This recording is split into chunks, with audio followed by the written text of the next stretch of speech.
And how's it going, guys? It calls me a Don Cloak of my channel, and yet again we are here to play DDLC Fallen Angel. That's right. This is the second episode of Fallen Angel. About Monica's after story. I will check later if she has any updates coming.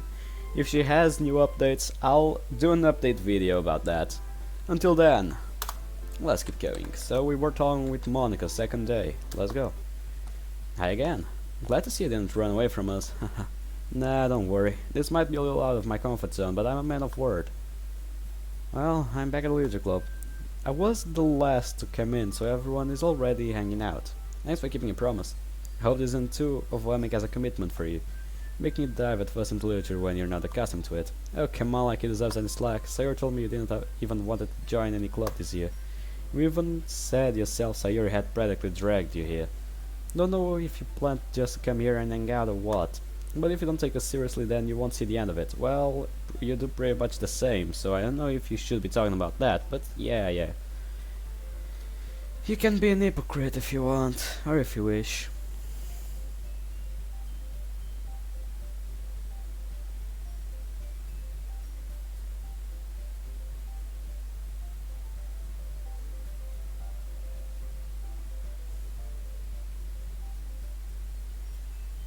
Let's go. Excuse me, Natsuki, but I was still talking before you interrupt. Hey, I'm looking out for us. Natsuki certainly have a big mouth for someone who keeps her manga collection in the club room. And Natsuki finds herself stuck between saying manga and manga. Manga is literature. Swiftly defeated, Natsuki turns around and marches towards the closet. Don't worry, guys. He always gives his best as long as he's having fun. It helps me with busy work without me even asking, like cooking and cleaning my room. How dependable. Sayori, that's because your room is so messy, it's distracting, and you almost burned your house down once. Is that so? She did. Did she ever tell you that story? Hey, wait! Sayori was having a party at her house. I'm freaking out, the dog's having a seizure, and I still got half pie left. Stop it! It's embarrassing. You two really are good friends, aren't you? I might be a little jealous. How come? You can become good friends with them too. Sayori. Huh?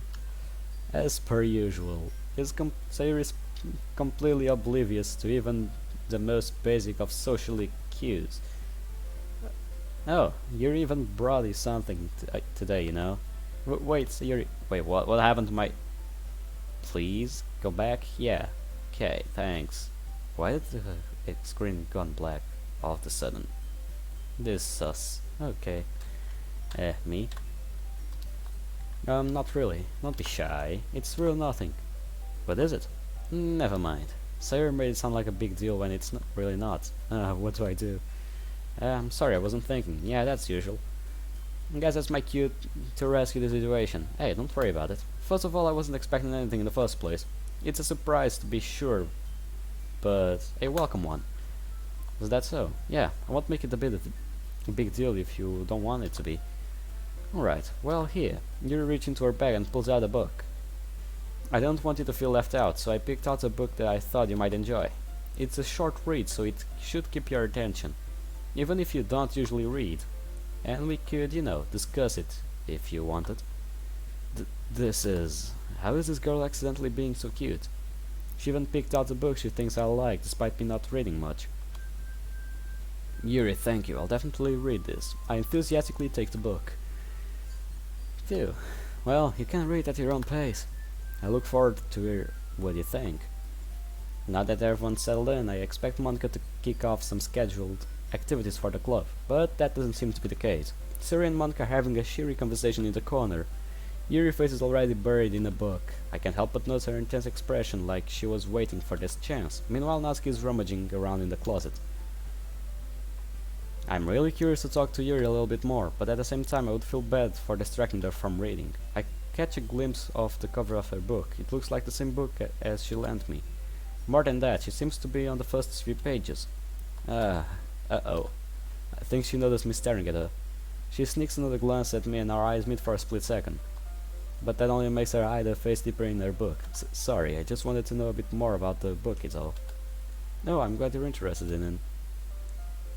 Once it starts to pick up, you might have a hard time putting it down. It's a very engaging and relatable story. Is that so? What is it? What is it about? Well, Yuri closes the book and scans her eyes over the back. The book is titled Infinite Isolation. This is new. The cover shows a shadowy figure sitting in what appears to be a jail cell. And through the barred window to the cell wall is a single cherry blossom. Alright. I just wanted to make sure I don't accidentally give anything away. Basically, it's about a woman and her husband who are imprisoned in a human experimentation camp. They plan to escape the camp, but unfortunately their plans are discovered. As punishment, the wife is forced to watch them hang her husband from a tree, and then spend the rest of her days in solitary confinement. The rest of the story is about her dive into total insanity after the traumatic events. That's kind of dark, isn't it? You made it sound like it was going to be a nice story, so that dark came from nowhere. Haha. You generally giggles all of a sudden. Are you not a fan of that sort of things? No, it's not that. I mean, I can definitely enjoy those kinds of stories, so don't worry. I hope so. Yeah, I totally forgot that Yuri is into those things. Yeah. So did I. Wait a bit.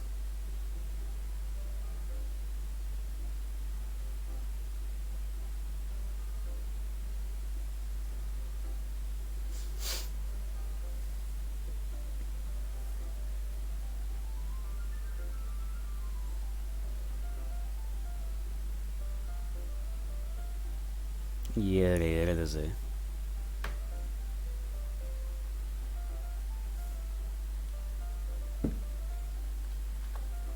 She is so shy and reclusive on the outside, but her mind seems to be completely different. It's just that those kind of stories, they challenge you to look at life from a strange new perspective. When horrible things happen, not just because someone wants to be evil, but because they have their own goals, or their own philosophy that they believe in. Then suddenly when you thought you related to the protagonist, they're made out to be the naive one for letting their own-sided morals interfere with the villain's plans. I'm rambling, aren't I? Not again. I'm sorry. Hey, don't apologize. I haven't lost any interest in it at all.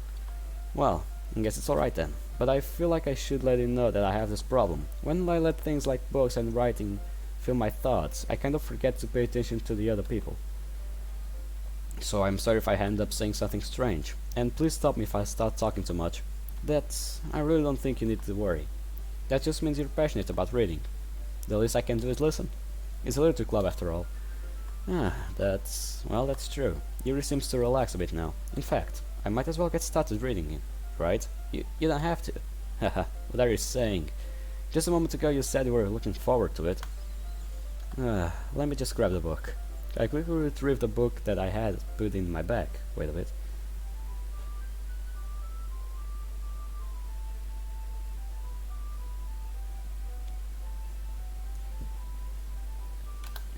Alright, it's fine if I sit here, right? I slip into the seat next to Yuri's. Yeah. Are you sure? You seem a little apprehensive. I'm sorry, it's not that I don't want you to. It's just something I'm not very used to. That is reading in company with someone. I see. Well, just tell me if I end up distracting you or anything. Alright. I opened the book and started the prologue. I soon understand what Yuri means about reading in company. It's as if I can feel her presence over my shoulder as I read. It's not a particularly bad thing. Maybe a little distracting, but the feeling is somewhat comforting. Yuri is in the corner of my eye. I realize that she's not actually looking at her own book. I glance over. It looks like she's reading from my book instead. Sorry. It was just... Yuri, you really apologize a lot, don't you? I do? I don't really mean to. Sorry.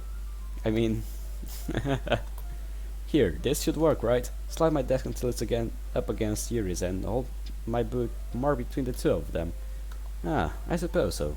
Yuri immediately closed her own copy. Once we each lean in a little bit, our shoulders are almost touching. It feels like my left arm is in the way, so instead I use my right hand to hold the book open. I guess that makes it kind of difficult to turn the page. Here. Yuri takes her left arm and holds the left side of the book between her thumb and forefinger. Do the same with my right arm on the right side of the book. That way I turn the page and Yuri slides it under her thumb after it flips to her side. But in holding it like this, we're huddled even closer together than before. It's actually kind of distracting me. It's as if I can feel the warmth of Yuri's face and she's in the corner of my vision. I try to focus on reading. Wait, what? Are we actually reading the book? Okay, this is good. Lena, wake up. I slowly open my eyes. The sunlight is blinding until a figure appears over me. He speaks to me in deep voice. Wake the fuck up, Lena. We got a camp to burn. My vision clears and I see who's before me. It's my husband Keanu. I groggily sit myself up. Keanu grabs my arm and helps me. Come on, we'll talk after you get something in your stomach. My eyes glide along the pages. The words aren't difficult to understand, but it's been a long time since I've read a book. Are you ready? Eh? Suddenly your eyes follow me, to turn the page. Ah, sorry, I think I got a bit distracted for a second. Glass over Yuri's face again and our eyes meet. Couldn't keep up with Yuri even in normal conditions. In our current position I'm having even harder time focusing. Ah, that's okay. You're not used to read, right? I don't mind being patient if it takes you a little bit longer. It's probably the least I can do, since you have been so patient with me. Yeah, thanks. I hope Yuri doesn't think I'm illiterate or something. Nevertheless, I continue to read. So, remind me what the plan is, I ask.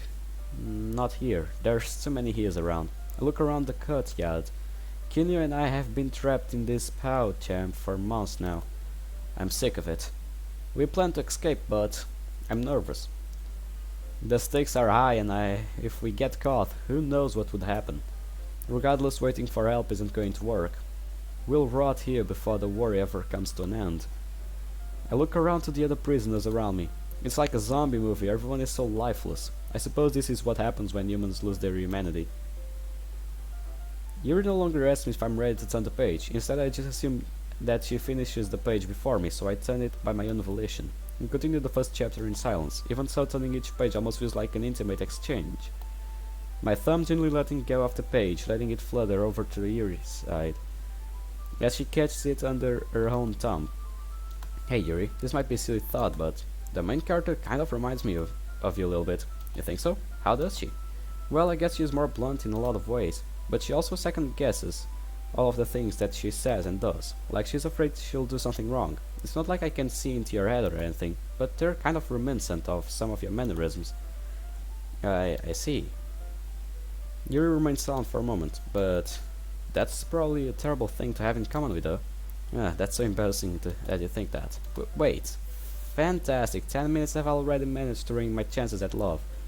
Didn't mean it in a bad way or anything. Sorry, I really didn't know you were self-conscious about that sort of things. Guess I more meant that I find it kind of cute. Ah, what are you saying all of a sudden? Okay everyone. Oh shit, it's about time to share poems with each other. We might not have enough time if we wait too long. Ah, Yuri exhales, spared from finishing her thought. Is that alright, Yuri? You look kind of down. I'm sorry if you haven't been looking forward to this. Ah, it's fine. It might have been my imagination, but it seemed Monica was giving me a dirty look before turning away. Yuri releases her hand from the book, causing it to close on top of my thumb. Alright, guess I'll do the more reading tonight. I'll go ahead and finish the first few chapters that way, and we can read together when the story picks up. That sounds like a good idea. Alright, stand up and make a mental note of where I left off in the book, then slip it back in my bag. By the way, did you remember to write a poem last night? Yeah. My stomach ties itself in a knot. I can't believe I agreed to do something so embarrassing.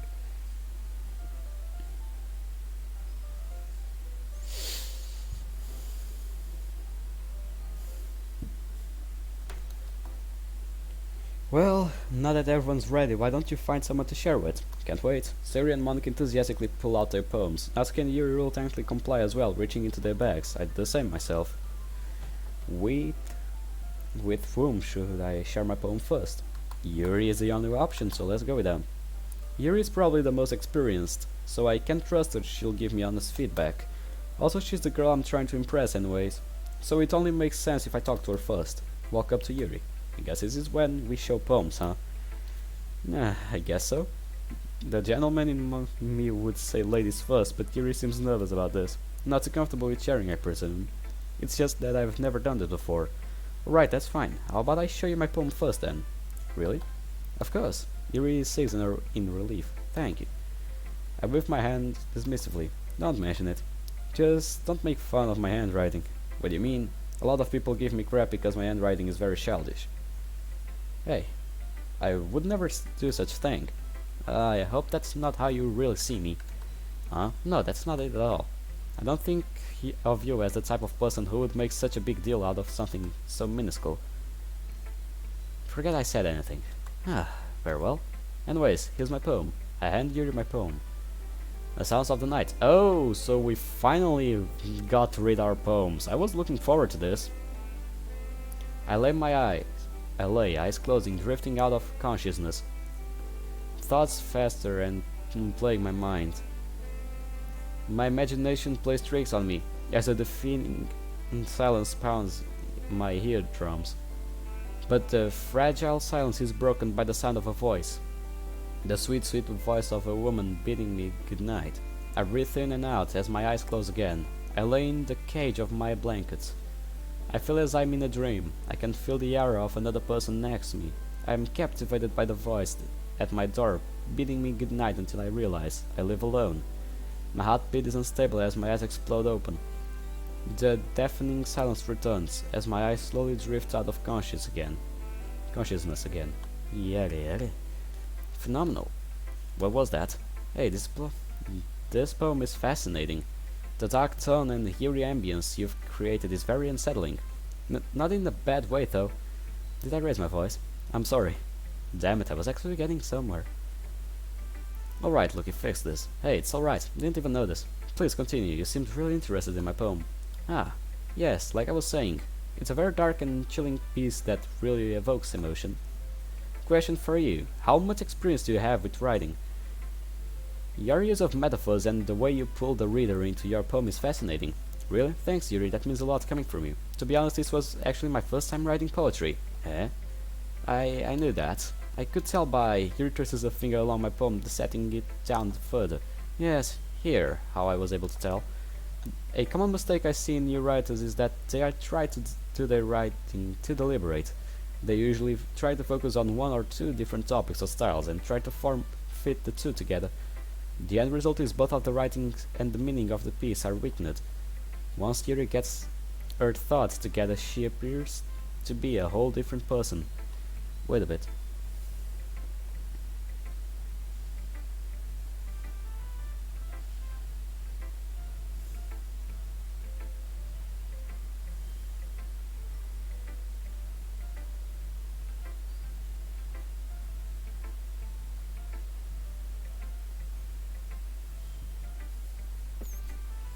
There we go, I'm back.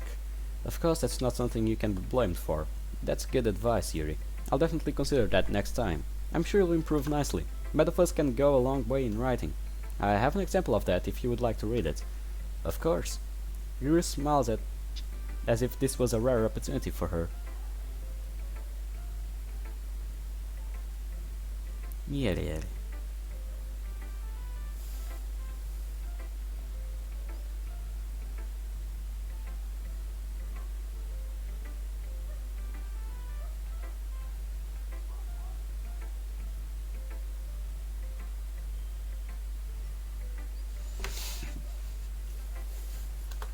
I think that in itself it's funny.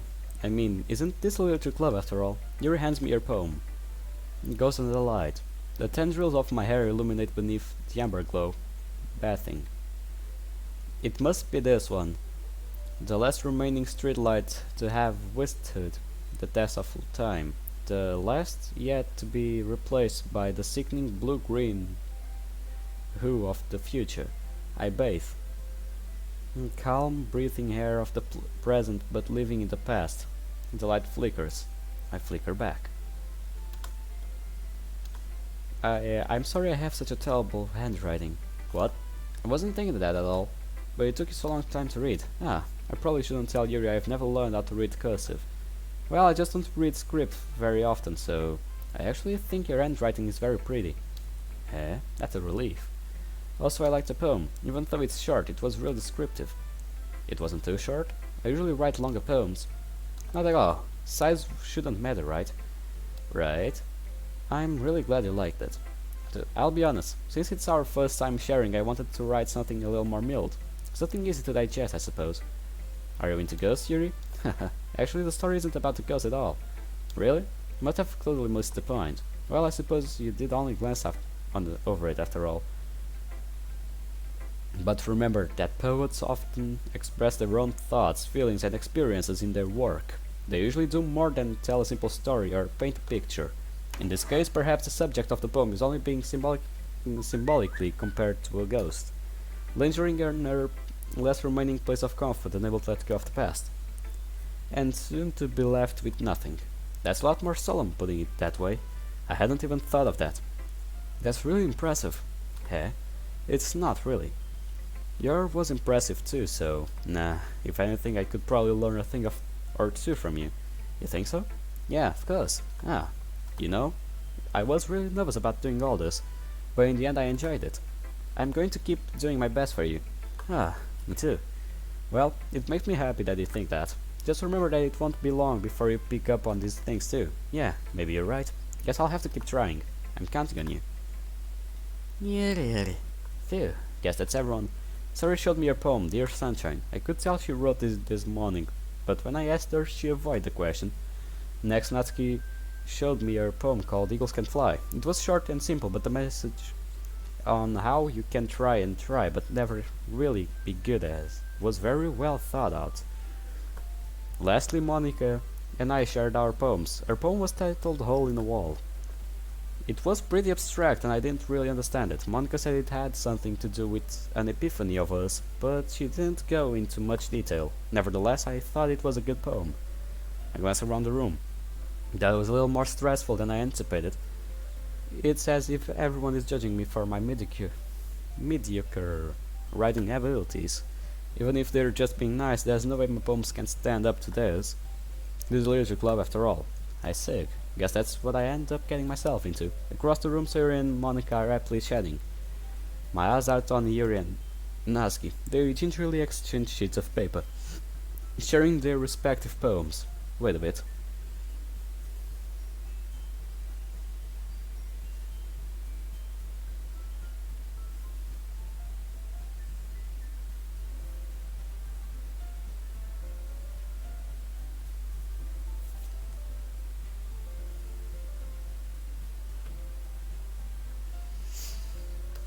As they read in tandem, I watch each of their expressions change. Natsuki eyebrows furrow in frustration, meanwhile Yuri smiles sadly. What's with this language? Eh? Did you say something? Oh, it's nothing. Natsuki dismissively returns the poem to the desk with one hand. Guess you could say it's fancy. Ah, thanks. Yours is cute. Cute? Did you completely miss the symbolism or something? It's clearly about the feeling of giving up. How can that be cute? I know that. Just meant the language, I guess. Was trying to say something nice. Eh? You mean you have to try that hard to come up with something nice? Thanks, but it really didn't came out nice at all. Well, if I could give some small critics. What is it? Not edgy enough for your taste? What is that supposed to mean? If I was looking for suggestions, I would have asked someone who actually liked it, which people did, by the way. Sarah liked it, and Lucky did too. So based on that, I'll gladly give you some suggestions of my own. First of all, excuse me, I appreciate the offer, but I've spent a long time establishing my writing style. I don't expect it to change anytime soon, unless of course, I come across something particularly inspiring. Which yours definitely wasn't. Nah, and looking like my poem too, you know. He even told me he was impressed by it. Natsuki suddenly stands up. Oh, I didn't realize we're so invested in trying to impress our new member. Eh? That's not what Your stands up as well. Maybe you're just jealous that he appreciates my advice more than he appreciates yours. And here we go! Huh? And how do you know he didn't appreciate my advice more? Well, that's pretty obvious. A question to answer, but still. Wait a bit.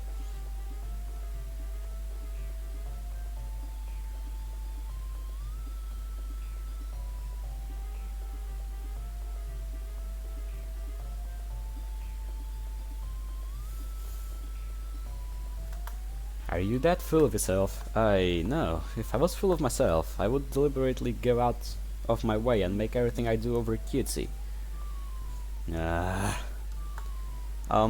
Is everyone okay? Well, you know what? I wasn't the one whose boobs magically grew 2 sizes bigger as soon as he started sewing up. Natsuki. Natsuki, that's a little. This doesn't involve you. Not like fighting, guys. I would never do something so shameful. Suddenly both girls turned towards me after they just noticed I was standing there. Hey, she's trying to make me look bad. That's not true. She started it. If she could get over herself and learn to appreciate that simple writing is more effective, then this wouldn't have happened in the first place. What's the point of making your poems all convoluted for no reason? The meaning should jump out at the reader, not force them to have to figure it out. Help me explain that to her. But wait, there's a reason why we have many deep and expressive words in our language. It's the only way to convey complex feelings and meaning the most effectively. Avoiding them, it's not only necessarily limiting yourself, it's also a waste. You understand that, right? Well, how did I get dragged into this in the first place? It's not like I know anything about writing. Am I really the best person to intervene in this conversation? What should I do? Pretend you weren't listening, attempt to diffuse the situation. I think you both are very talented and have very unique writing styles. Bullshit! I sink back into my seat. I really need to start preparing myself for a difficult question these girls might ask. Excuse me, Natsuki, but I don't think you have any right to talk to him like that. You know what I think, Yuri? I think that when I first met you, I was excited to meet someone who I thought would share the same interests as me. But now I see that you're just some stuck-up bitch. Okay, it's no wonder that you have no friends. Yuri runs out of the classroom, wiping her eyes with a sleeve. I stare deeply at Natsuki. I see regret in her eyes. I should go apologize. Before I can process what just happened, Natsuki is already out of the classroom. Turn to Monika. Aren't you gonna do something? Should I? You're Miss Present, aren't you? You should go help resolve the situation. I think they'll fine. She walks off. The hell? How is the club president not going to do anything else here? I don't think Yuri wants to see Natsuki right now, so maybe it's best if I intervene. Sat walked towards the door to go find Yuri. Hey, I'm stopped cold my tracks by Monika's sudden shift in tone. You should stay here. Yuri just needs some time to herself to calm down. There's nothing ominous about the way Monika said that, but maybe she's right. Yuri will come back when she's ready. You're an idiot. Okay, everyone, it's just about time for us to leave. How did you all feel about sharing poems? It was a lot of fun. It was alright. Hey, how about you? I guess it was okay. It was neat to talk about it with everyone. Awesome. In that case, we'll do the same thing tomorrow. And maybe you'll learn something from your friends too, so your poem will turn out even better. Think to myself, I did learn a little more about the kinds of poems everyone likes. With any luck, that means I can at least get a better job at impressing those I want to impress. Nod myself with a newfound determination. Hey, ready to walk home? Sure, let's go. Monika, Sayuri beams at me. Why did I say Monika first? I don't know, I'm just... What's going on with me?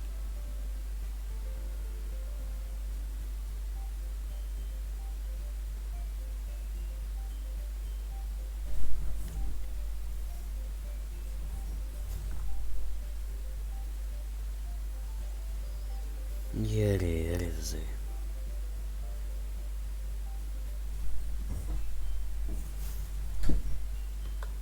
It truly has been a while since Sayuri and I have spent this much time together. Can't really say I'm not enjoying it either. Let's go. Sayuri, about what happened earlier. And what do you mean? You know, between Yuri and Natsuki. Does that kind of thing happen often? No. That's really the first time it happens. Yeah, we already know this bullshit. I've seen them fight like this.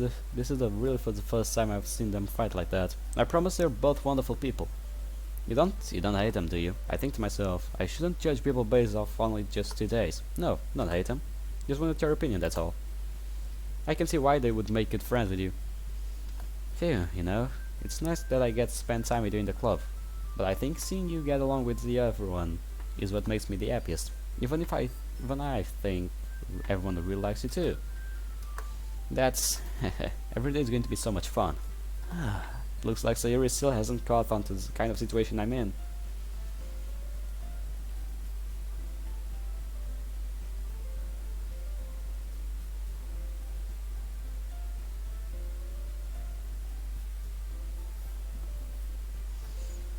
looks like Sayuri hasn't still caught on to the situation I'm in.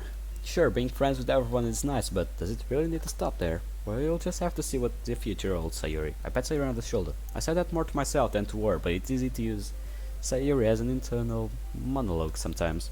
Okay, let's do this. Time to write another poem. Yuri seemed to like the last one I wrote. She seems to be fond of using symbolism meanings in her poems. Maybe I can do something like that again to impress her. Yeah, let's do another day because it's weekend. I can do whatever I want. I just did it yesterday because I was tired. Well, I'm back in the literature club. When I look around, everything seems to be going normally. Yuri is reading her book and Natsuki disappeared into the closet. Hey Yuri, I suddenly noticed that Yuri reading is a different book than the one we've been reading together. I turned my head to read the cover. Portrait of Markov? Eh? Sorry, I didn't mean to interrupt. Ah, no, I was kind of just waiting for you. Ah, if that's the case, why don't we go ahead and get started? Yes, let's. Actually, I have a request. Do you mind if I make some tea first? That sounds great, Yuri. Thanks. If there's one thing that can make my reading time here any better, is a nice cup of tea. Not to mention for yourself as well. Yuri stands up and makes her way to the closet. I follow and watch as she retrieves a small water pitcher from her shelf. The kind with the filter inside. Can you hold this for a second? Sure. Wait a bit.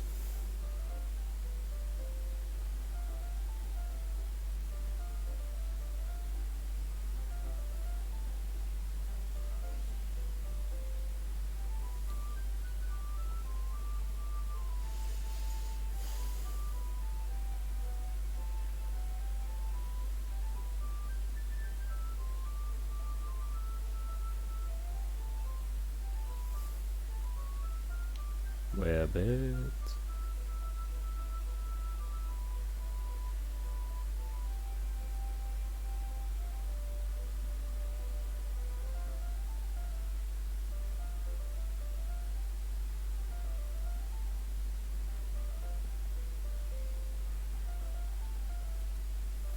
There we go. Yuri hands me the water pitcher and also fetches an electric kettle. I'm going to plug this into the teacher desks and then we'll go get some water. She walks past me and sets the kettle down on the teacher's desk. I simply watch her movements. To my surprise, the way she moves really contrasts with speaking mannerism. Especially because of her long legs, Yuri appears elegant and methodical. Okay, may I have the water pitcher? I hand Yuri back the water pitcher. Thanks, I'll be right back. Ah, might as well walk with you, rather than just standing here. Ah, yeah, why not? Shall we go then? Yep. Where are you two off to? Yuri and we were gonna get some water. Suddenly realized how weird it sounds to explain this to Monica. Luke and I were gonna fill the water pitcher, Monica. Ah, okay, sorry, I was just a bit curious. But that's kind of one-person job, isn't it? That's... Monica, would you kindly remove your nose from other people's affairs? Or do you want to tell me there's something wrong with helping involve Luke in club activities? Or are you upset because I'm doing more to involve our new member in the club than you are? My mouth gapes. I suppose there's nothing wrong with that. Then let's go. Ah, Yuri quickly exits the room. I look around the room. I see Sayuri dig her face deeper in her book. Over in the corner, Natsuki recedes back into the closet. The look on Monica scares me. Quickly follow Yuri out in the corridor. Once in the hallway, she suddenly puts her forehead against the wall. I spoke without thinking. How could I say something like that? Yuri, something about the way she said that. It made me feel so irritated. What's wrong with me? Why do I have to make myself so unlikable? No, Yuri, I think you did the right thing. Wasn't expecting it, but it's also not right for Monica to judge people like that. Hey, how come even when I do something bad, you're being nice to me? Because nothing that you do is bad as you make it seem in your head. Wait a bit.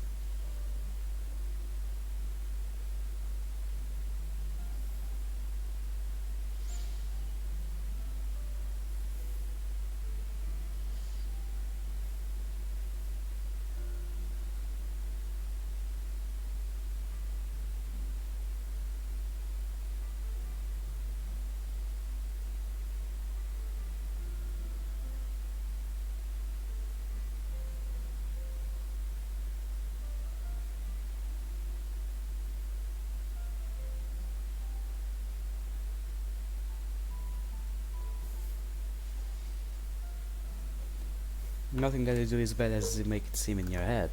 Nobody's perfect. We have emotions and we can always hide them away. But you always amplify things in your head. Your mind turns a light rain shower into a hurricane. Ah, no, wouldn't you hate me for doing something terrible as that? Why would I hate you? I can't hate someone for having emotions. What kind of friend would do that? Friend, you say? Yuri lifts her head. Hey, I really like being friends with you. Thanks, Yuri. Did I just get friends on it already? I like being friends with you too. I feel kind of awkward saying something like that, but I'm doing my best to help Yuri feel better. Anyways, yeah. Shall we go? Yep. Let's go. Oh no, no, not this view. This makes me have flashbacks from Fruits of the Leisure Club.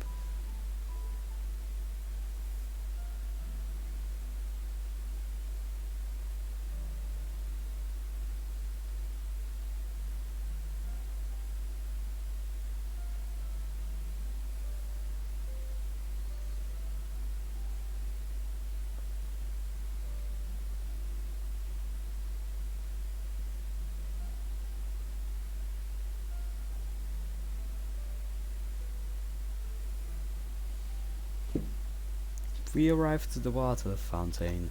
Yuri begins to fill up the pitcher. Do you think Monica is mad at me?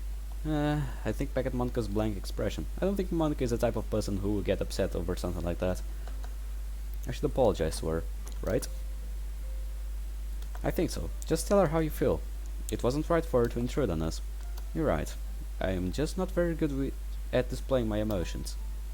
Don't really get to experience social interactions as much as other people. And when I do, usually I end up embarrassing myself. I unintentionally give her a look of pity. I try to come up with something to say. Yuri. Yes? She looks at me with upturned eyes. Like I'm some sort of painting she's appreciating in a museum. I think you have enough water. Huh? Yuri looks down at the pitcher. The water is completely overflowing and splitting over. Ah! Yuri quickly lets go of the button. I'm sorry. I wasn't paying attention. Yuri, it's fine. It is? Yeah. I'm sorry I distracted you. Then okay. Yuri dumps out the excess of water. I need to do something here. Yuri is clearly still on the edge. Yuri, look at me. Huh? It's going to be fine. You didn't do anything wrong. I wasn't focusing on the water. I'm not talking about the water. I mean with Monica. You don't have anything to worry about. Are you sure? I'm sure. Here, I'll prove it to you. From this moment on, I promise I will do everything in my power to stop anything from hurting you. Realize that was probably a very hard thing to say to a girl I met only 3 days ago, but... So, thank you. Huh? Let's go to the classroom now. Everyone's probably wondering where we are. Yeah, let's go. Not entirely sure what just happened, but it appears Yuri at least let go of her current anxiety. As we enter, I can feel the penetrative stares of the other club members. Look, do you like own tea? Not really that acknowledgeable when it comes to tea, so I guess whatever, it's fine. Well, perhaps I can teach you one thing or two of the art of making tea. Yeah, that would be nice. That would be a nice date, huh? Guess I said too much. So, what exactly is the first step of making a hot cup of tea? I do my best to lighten the mood. Oh well, allow me to show you. Yuri sets the temperature of the kettle to 200 degrees. Now it's time to get the teapot. You really do this properly, don't you? Of course. I shouldn't do any less when I'm making tea for others, even if I'm not an expert on tea or anything. Uh-huh. In that case, you'll only be even more impressed. Perhaps I will. Yuri fetches a teapot and begins measuring the tea leaves. To my surprise, she even starts humming a little to herself. You must be in a good mood now. Is that so? Was letting it show. And you noticed? I was doing a bit of thinking recently, and I decided that I would try expressing myself a little bit more. It turns out it's not very hard for me to do so. When it's you around, anyway. It's getting hot again. That's great, Yuri. Just don't push yourself too much. You're always worrying about me. It's very endearing. Wait a bit.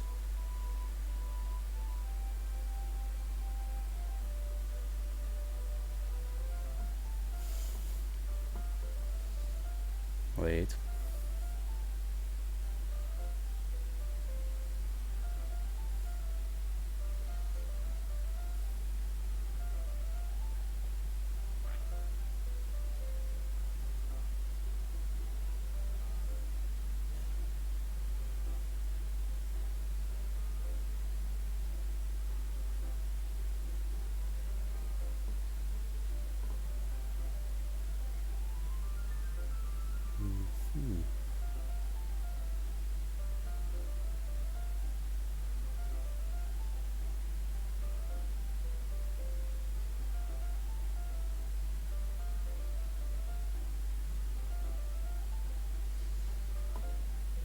Yeah, it is.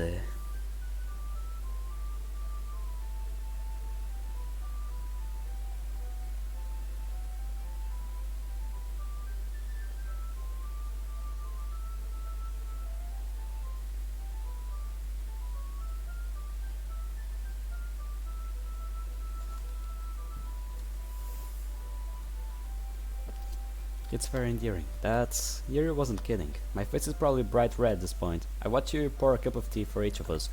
Hey, I have another question. Do you mind if we sit on the floor today? Eh? Why's that? It's a little bit easier on my back. I can read with my back against the wall rather than bending over at my desk. Ah, sorry, didn't realize. No worries. Just have back pain fairly regularly, so I do my best to manage it. So that's so? Wonder why that is. Probably because of my hair posture, right? Always hunched over like that while reading. Yes. I have a terrible reading posture, so that's why we should sit on the floor. Huh. I'm 99 sure we're not talking about the reading posture, but I think it's best if I just leave the conversation at that. I'll go get the book. I retrieved the book from my bag. Ah, I have some chocolate as well. It's a bag of small chocolate candies that I kept hidden from Sayuri's candy rather. Well, that's good.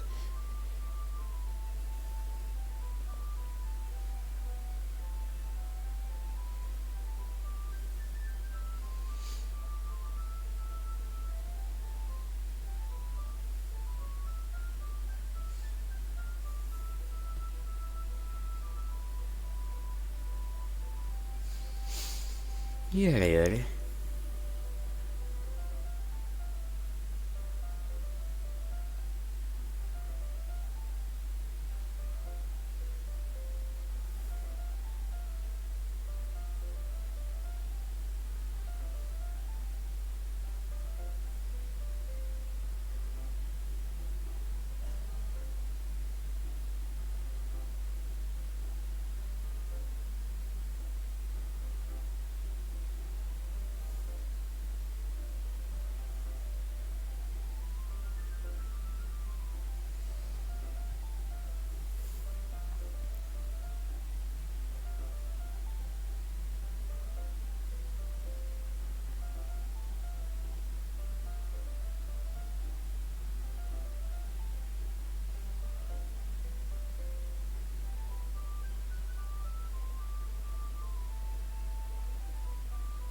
Wait.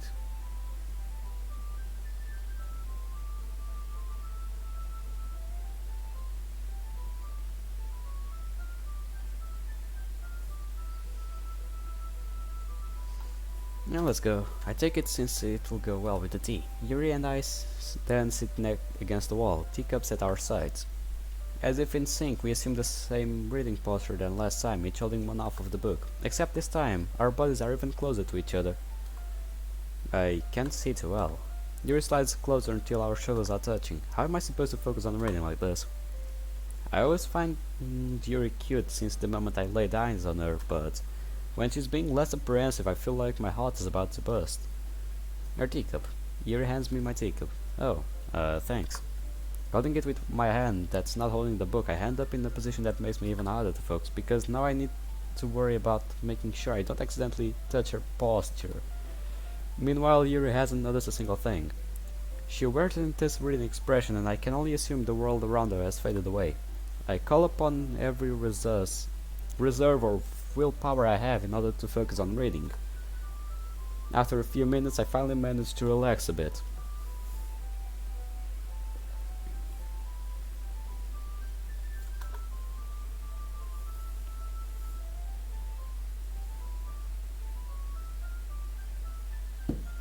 Run, Lena. Kenneth shouts at me. I run as fast as I can. Ugh! I hit something solid and fall on my back. Upon impact, the back of my head collides with the hood. My head begins to throb uncontrollably. I try to see what I ran into. A guard appears before me. He gazes down at me with a sinister smile. He then motions to another guard and shouts something Furrigan. Get off me! I hear Kinyu yell from several yards behind me. I try desperately to see what's going on. Suddenly I remember I have chocolate with me. I put the teacup between my legs and fumble with the chocolate wrapper. Ah, sorry. Briefly let's go off the book and finish opening the wrapper. You can have as much as you want. Ah, that's okay, I won't take any. Huh? Are you sure? Well, if I touch it, then it might get smudges on the pages. Ah, you're right. Didn't even think about that. My bad. No need to apologize. I'll hold the book, okay? Are you sure? Of course.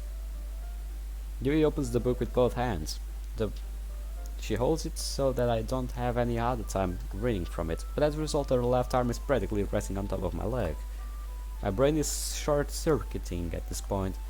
In that case, Yuri has already been dragged back into her book. I take a chocolate candy and pop it into my mouth. Then I take another chocolate and I hold it up to Yuri. She doesn't even look away from the book. She simply pouts her lips, as if this situation was completely natural. The hell am I supposed to do here? Can't stop now. I apprehensively place a chocolate in her mouth. Just like that, Yuri closes her lips over it. Yuri's expression suddenly breaks. Wait a bit, look at this. If I could take a good print screen at this could be my new. Yeah, let's go. That's it, I think this is it. Yeah, it's it. There it is. I think I took as many as I could. That's it. Let's go. Yuri's expression suddenly breaks. Did I just? Yuri looks at me like she needs to confirm what just happened. Hey, sorry, I guess I shouldn't have done that. One of these days I will hold a conversation with the girl without making a fool of myself. Well, you were just helping. That's something that friends do, right?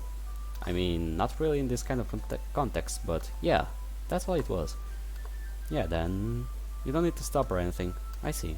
At this point I can hear my own heart racing. Yuri tries to return to the book, but even I can tell by her expression that even she can't focus now. I'm in too deep to stop now. I nervously take another chocolate between my fingers. I start to place it into my mouth, but this time Yuri eyes meet mine. How did it even come to this? Yuri doesn't avert her gaze. Her lavender eyes pierce through mine. Notice her chest rising and falling in the rhythm of her breaths. I have half of the chocolate sticking out of my mouth. I lean my face towards Yuri, as if both of us are in trance, our face growing ever so closer. The rest of the world is gone. It's just me and Yuri this single time. This single moment in time. Good fucking grief. Why? Why?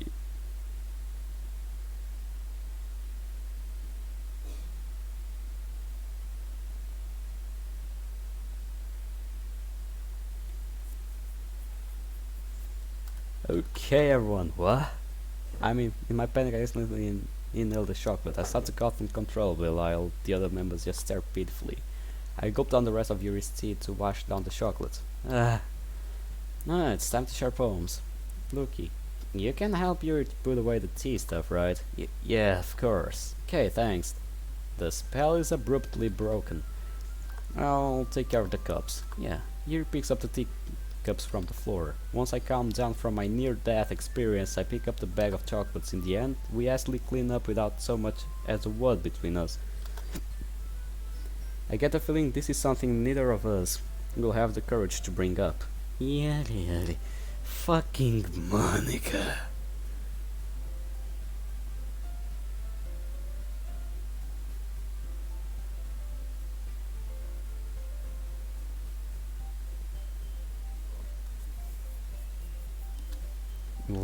Well, taking the words of Mrs. Natsuki, fucking Monica.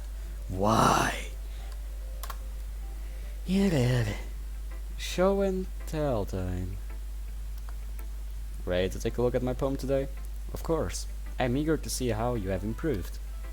I wouldn't exactly say I've improved, but we'll see what happens. I hand you my poem. Let's go, Mr. Fingers. Okay.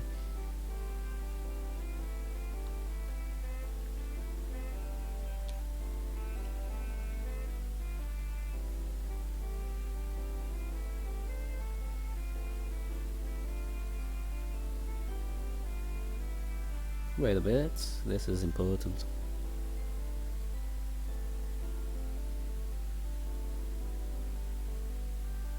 Inteligente. Okay. Sorry about this, and let's go. Mr. Fingers, despite bitter judgment, despite what you know, eternity is encased in a rusty cage. No one can be free. The feeling of rust on the fingertips, like rusty spoons. It's almost the aura of the sound, the rusty spoons and rusty cage. Scraping, scraping, scrape, okay. As contamination washes over the desolate landscape, the birds chirping turn to cries of men. The howling wind turns to the screams of children. The rustling leaves turns to deafening silence. Silence is all there is in a rusty cage, except when the silence is broken by a rusty spoon.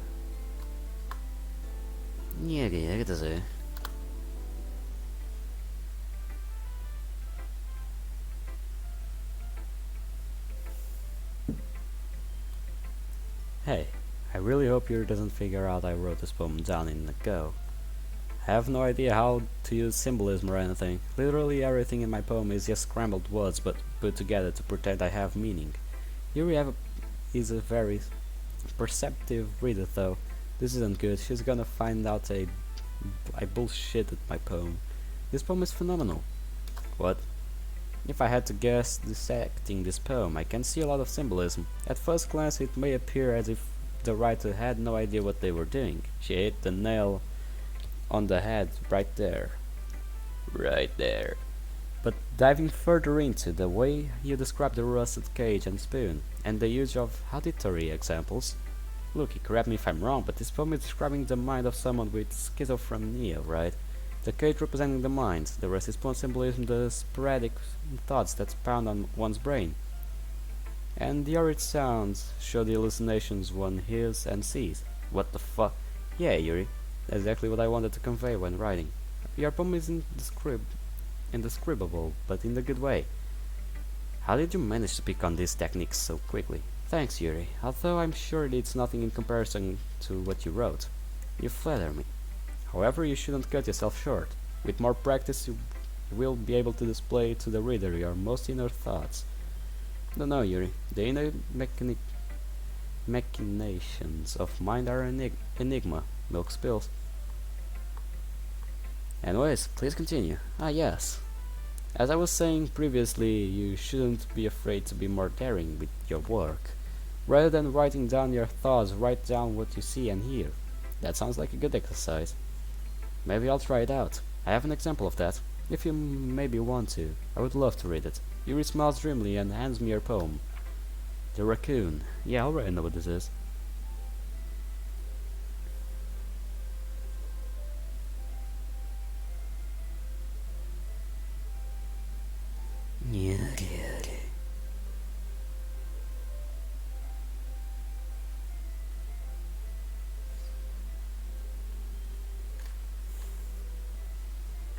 It happened in the dead of the night while I was slicing bread for a guilty snack. My attention was caught by the scuttering of a raccoon outside my window. That was, I believe, the first time I noticed my strange tendencies as an unordinary human. I gave the raccoon a piece of bread, my subconscious well aware of the consequences, well aware that the raccoon that is fed will always come back for more. The enticing beauty of my cutting knife was the symptom. The bread, my hungry curiosity, the raccoon, an urge. The moon increments its phase and reflects that much more light off of my cutting knife. The very same light that glistens in the eyes of my raccoon friend. I slice the bread fresh and soft, the raccoon becomes excited, or perhaps merely projecting my emotions onto the kneeling satisfied animal. The raccoon has taken to follow me. You could say that we've gotten quite used to each other. The raccoon becomes hungry more and more frequently, so my bread is always handy. Every time I brandish my cutting knife, the raccoon shows me its excitement. A rush of blood, classic Wait, what? Pavlovian conditioning. I slice the bread, and I feel myself again. Pavlovian? What kind of word is that? I was a little bit more daring with this one than yesterday's. I can see that. It's a lot more metaphorical. Maybe I'm just dense, but I don't have even the slightest clue as to what this poem is supposed to mean. That's right. It's a bit closer to my preferred writing style, using the poem as a canvas to express vivid imagery and conveying emotions through them. Yeah, if I take it to face value, then I can't even figure out what it is supposed to mean. Well, I think it's something that different people can relate to their own yeri old self, I guess. I wanted to express the way it feels for me to indulge in my more unusual hobbies. It's those sort of things I'm actually forced to keep to myself. Yes, indeed it is.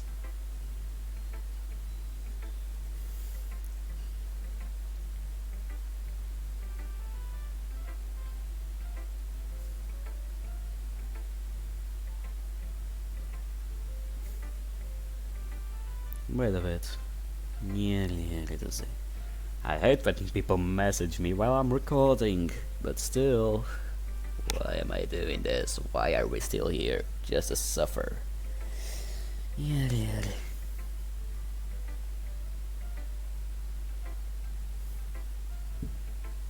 Let's go. So, I sometimes enjoy writing about them. Why do you keep them to yourself?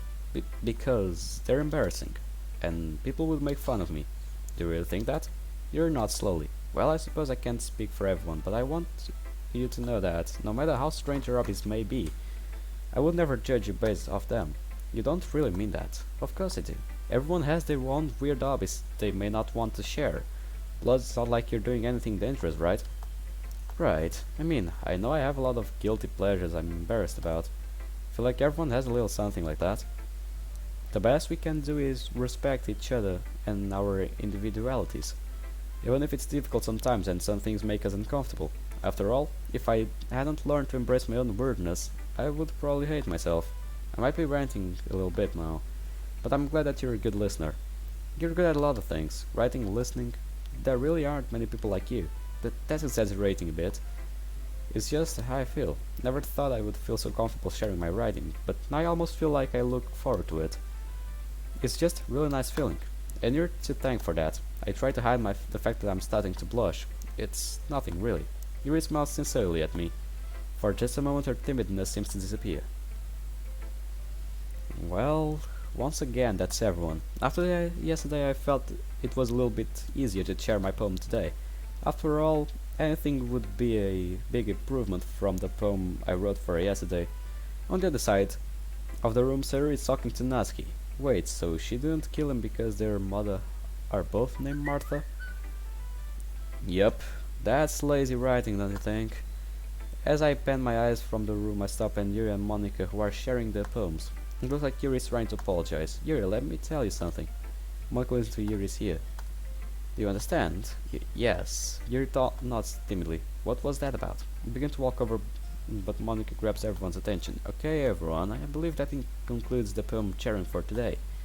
Monica, I have to go early to catch up on homework. Is that okay? Sure, sir. I'll see you later. Bye. Sayuri waves goodbye and skips off. I have to go too. My dad is making dinner and I have to be there on time. Natsuki leaves without saying anything else. Monica goes behind the teacher's desk to put the club bread and stuff, I suppose. I guess it just leaves Yuri and me. Walk up to her. Hey, Yuri. Ah, is everything alright? Is there something you want to tell me? I've got to go do something. Yuri rushes out of the room, clinging to her backpack. Well, that was odd. Turn around and stare at Monica. Hey, Monica. She looks up from her stacks of paper. Oh, she's so fucking guilty. Oh, she's so fucking dead. She looks up from her stack of papers. Is there something you need? Do you know what's going on with Yuri? She's a strange one, isn't she? Not that there's anything wrong with that, mind you. Yeah, but she seems to be acting stranger than normal. Well, maybe you should just ignore her. Ignore her? Yuri isn't used to be around new people, so I just shouldn't talk to her. No. It's okay to have some light small talk, but just don't get too attached. Yuri has a way of being a little obsessive when it comes to these things. No, I'm really lost. I have no idea what she's talking about. Don't think I'm following. Look, just don't get too close to Yuri, alright? I mean, you can always spend time with me. Begin to blush. Did Monica the class star just ask me to spend time with her? I checked the thought out of my head. I don't know if I don't know, I feel Yuri and I have been getting along rather well. Monica, you don't really know Yuri though, do you? I mean, sure, she's mysterious, but I think I'm learning more and more about her each day. Also, earlier Monica whispered something in Yuri's ear that seemed to really bother her. What did you tell Yuri earlier? What do you mean? I saw you whispering something to Yuri and... Oh, don't worry about that. It was just some girl stuff. Yeah, there was something here that she's not telling me. Of course she's not telling you. She's a murderer. What were you expecting? Come on, pal. You can be better than that. You can think more than that. But I would be dreaming if I thought I would be able to get information out of Monica. If there's anything else you need. Guess not. Awesome. Well, if you don't mind, I have some club present stuff I have to do. Guess this is how Monica not so subtly asked me to live. Alright. Bye, Monica. Girl stuff. Yuri seemed really bothered by whatever Monica told her. It must have been really unnerving. Yuri completely ignored me and rushed out of the room. Perhaps I'm overthinking this. And what was that Monica was saying about Yuri being obsessive over these things? What does she even mean by these things? And what does she mean by obsessive? I feel like Yuri and I have gotten fairly close and I'm starting to actually understand her. Or perhaps she's only showing me what she wants me to see. This is getting me nowhere. I can't focus on anything else except Yuri. I need to clear my mind. Perhaps writing a poem will help. Maybe. And maybe not. I'll do this next day because I'm curious. I'm a curious guy. I want to know what's going on. So, let's go. Let's go. Well, the school day is over. Time to head to the literature club. There wasn't a hot tension in the area yesterday. I want to talk to Yuri to clear things up. Don't care if Monica told me to stay away from her. It's obvious something is bothering her and I'm going to get to the bottom of it. I arrived to the front door. Before I can open it, I hear muffled shouting from the other side. What the? Ashley opened the door. Monica, I'm sorry for disrespecting. I don't want your apology. Ever since you joined this club, you've been toxic. You sit at your desk, face shoved into a book, and don't communicate with any of us. You outcast yourself and take up space. You know there's something called library, right? So if you're gonna come just read and isolate yourself, you can do it there. What do you say to that, Yuri? Yuri exhales sharply. Think you're a total bitch. You have no right to treat me this way. You think you know everything, but guess what, Monica? You're just some dumb slut. You think because you're popular you can walk over everyone. Well, think again, because when I'm done with you, not even your parents will recognize you are bashed. Yeah, go ahead, Yuri. Show everyone what you're really like. Show Luke what you're really like. Yuri glances around and notices that I've been in the room this whole time. Hey, wait, this is not what you think. I'm not really like this. Yuri eyes frantically look around the room. Here's a suggestion, Yuri. Have you considered killing yourself? It would be beneficial for your mental health. Once again, Yuri rushed out of the room with tears in her eyes. Okay. Okay. This is going way off the tracks, don't you think, pal? I mean, sure, you did cross the line with that, but what you're doing is being a mere slut. A peppy bitch, if I could say that. Buddy, let me tell you a secret. If you tell someone to kill themselves, cut themselves, anything like that, if it's someone like Yuri who takes things very personally, they will do it. Did you ever consider shutting your fucking mouth and let the things be like they always have been? After all, you're no one to judge. Like Yuri said, it's not just because you're a popular slut that you can walk over everyone else.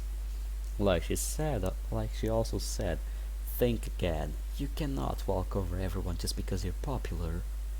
That's not how the world works, and it will never work like that. Pal, I will say with no regrets that if you were in front of me right now, you would be dead where you stand. But still, that's not how this will go. Monica, what the hell is wrong with you? You're going to blame me? Why would you say something like that? Now you see how Yuri really is. I can't believe this. Monica went out of her way to show the worst side of someone. You're disgusting. Turn to see that Sayre is also here, but he's in a chair, hands tightly held against her ears. Need to find Yuri. I wouldn't do that. You might not like what you see. Go to hell. Rush out of the room without another word. Now time to find Yuri. I run down the hall, looking through empty classrooms, trying to find her. I make my way to the end of the hall, near the staircase. I can hear muffled sobs coming from upstairs. That has to be Yuri. I run upstairs as quickly as I can. Yuri. Yeah, she's cutting herself. What the hell? Yuri. What I see makes me feel sick to my stomach. My god. Hey, you weren't supposed to see me like this. My brain scrambles trying to comprehend what's before me. My thoughts are hazed through as my body takes over.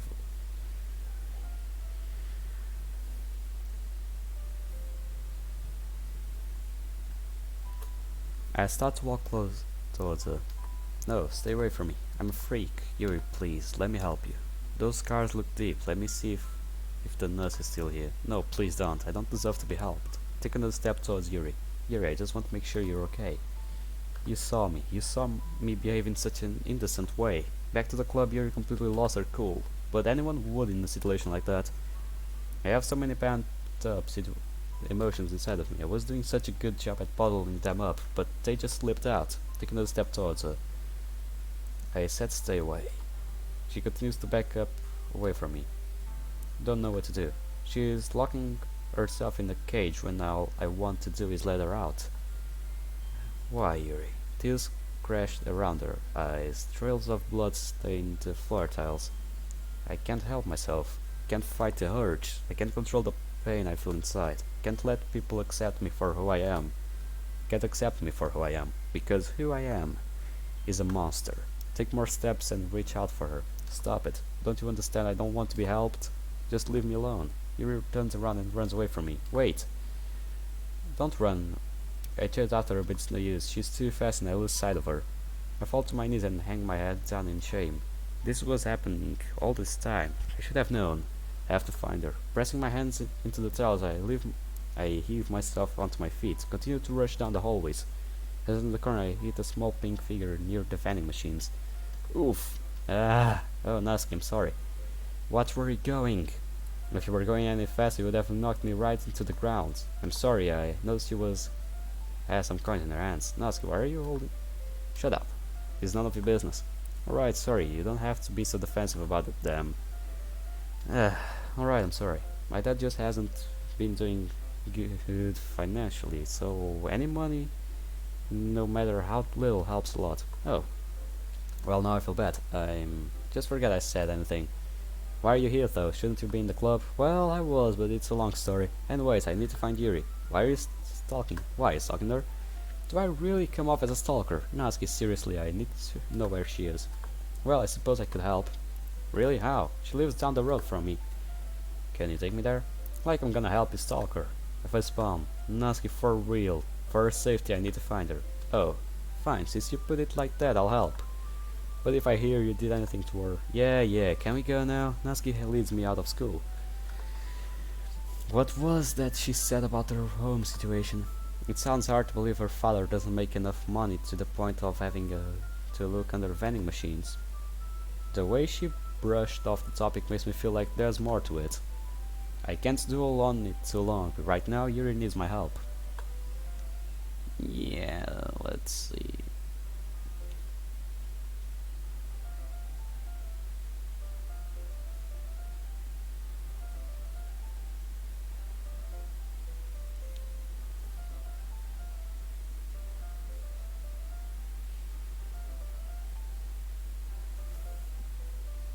Natsuki stops and points at the house. There it is. Thanks, Natsuki. Whatever, just keep this day between you and me, okay?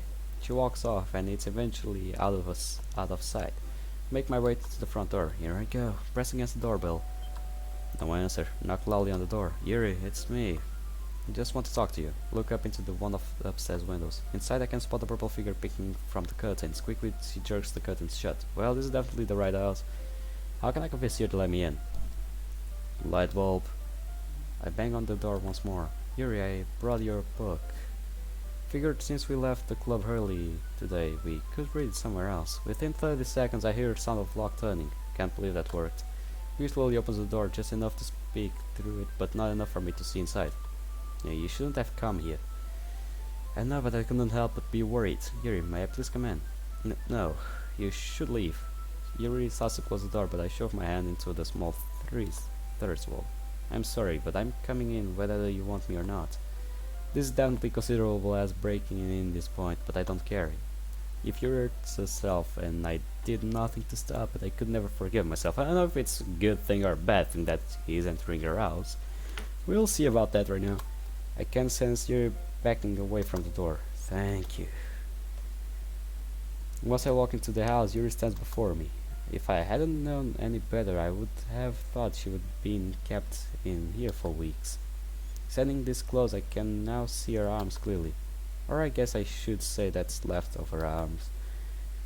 It's clear some of the cuts are fresh and had to be made recently. If I hadn't come, who knows what would have happened. Yuri, I'm sorry that you have to see me like this.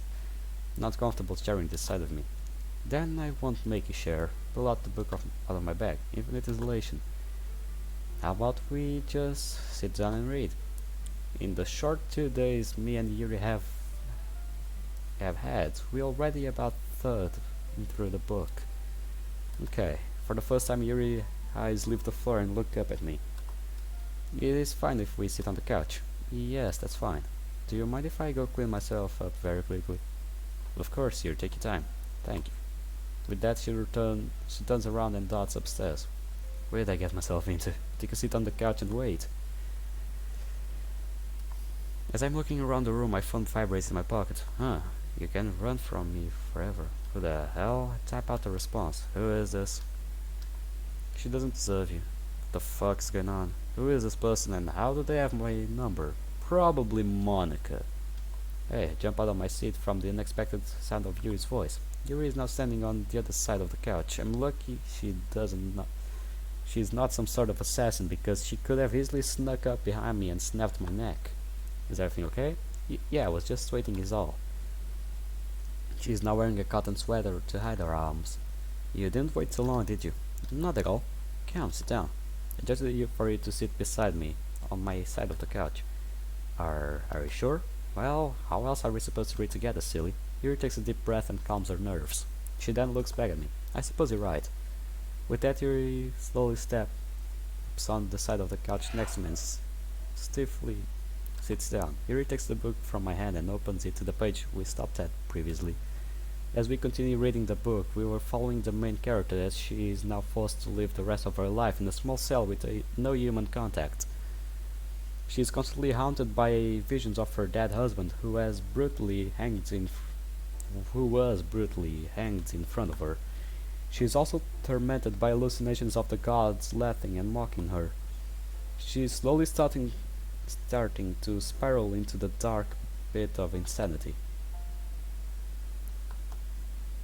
I wake up in cold sweat on the floor. I try to get up but fall back to the ground. Ugh, everything hurts. Don't know how much time has passed since Kinyu was hanged. I stopped counting the night cycle after about a week. Just seemed pointless. I haven't gotten any sleep either. How can I sleep when every time I close my eyes I see his body swaying underneath that tree? Those damn bastards. I go over to the small sink in my room and run the cold water. You failure. Huh? I hear an ominous voice call to me. Look into the mirror to my reflection stares back. Suddenly it opens its mouth. You couldn't save him.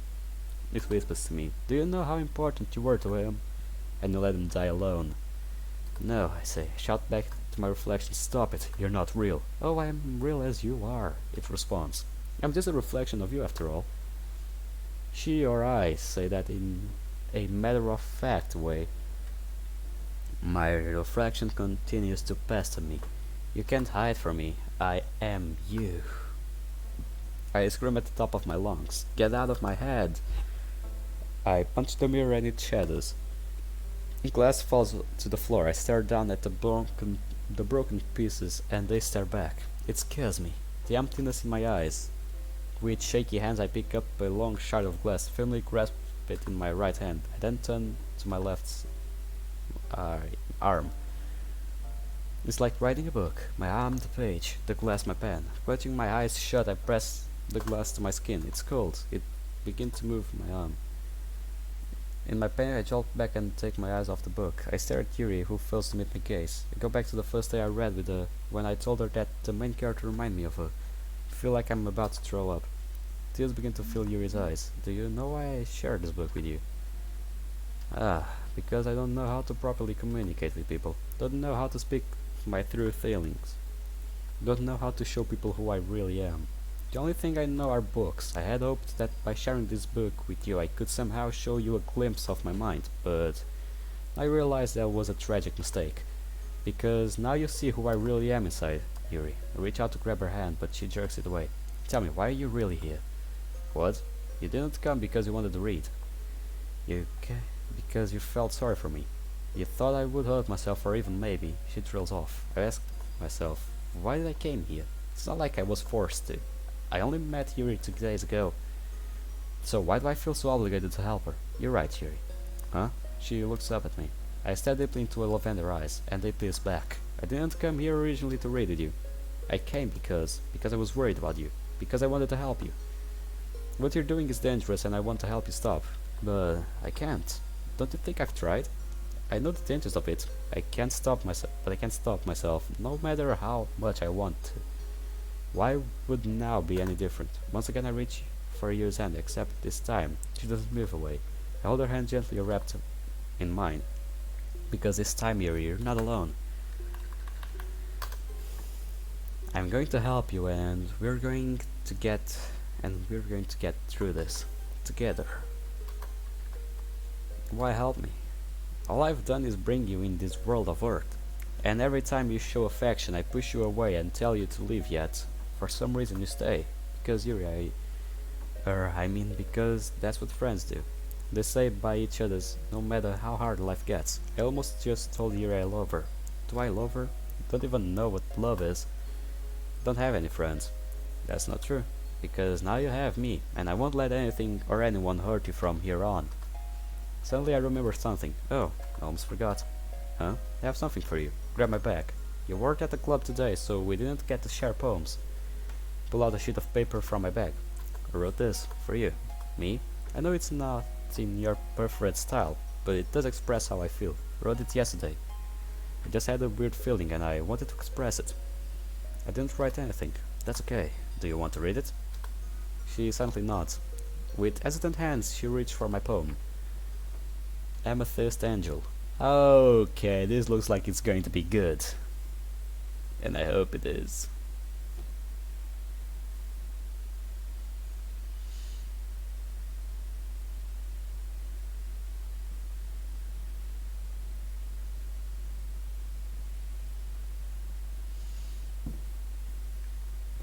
You keep your secrets locked inside. There's a storm within your mind. I'll be the light to guide you through the dark. I promise that I will fix your broken heart. I know you're hurting deep inside. I promise it will be okay. I promise no one will ever hurt you. You can stay.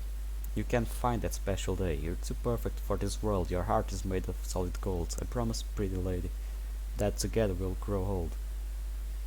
I went into your twisted world of pain so I could get you out. Such a beautiful person. You're the one I can't live without. That was a good that was a good one indeed. This starts to glide down her cheeks. I just want to help you, Yuri. Yuri looks down at her sleeve. I can see dark red stains forming in the cotton. She didn't clean her cuts. Reached down towards the sleeve. Her other hand quickly latches onto mine. Hey, please, trust me. She slowly exhales and accidentally releases a grip on my arm. Slowly roll up her sleeves. Now that I'm this close, I can really see the damage. This poor girl has completely mangled her arm. Lines upon lines of cuts, all in a row. Some new, some old, some shallow, and some dangerously deep. Do you have a first aid kit? Yuri nods and stands up. I get up and she takes me to the bathroom. That's a dangerous place. I wake up and check the time. 10:40 a.m. It's Sunday. It's Saturday, so I could relax after such a stressful week. Unfortunately, that's not the case considering the events that occurred yesterday. With Natsuki's home situation and Sayuri avoiding me, not to mention those mysterious texts I got. And of course Yuri. After I helped her clear the cuts, I was getting late. I felt it would be best to go home, as I feared Yuri may implode from anxiety. Before I left, however, I asked her if she would like to go out today. I told her about a fairly new cafe that opened in the downtown and she said she would like to go. I guess I should start getting ready then. Sit atop my bed and look through the window. It's a bit cloudy currently, but it looks like it's going to clear up later. After completing my daily routine and eating breakfast, I look at the clock. I should probably start heading out. I pull out my phone and send a text to Yuri. I'm glad I remembered to get their number before I left. Making my way over to your house now. Are you almost ready? Hopefully today will be nice and easy. I think Yuri deserves to have a normal day for once. Don't expect her to bring up her cutting, nor do I plan on bringing it up. I'm going to help her, but I have to wait for her to be ready to open up. Yes, I'm ready. Perfect. I grab my wallet and keys and then exit my house. That's good.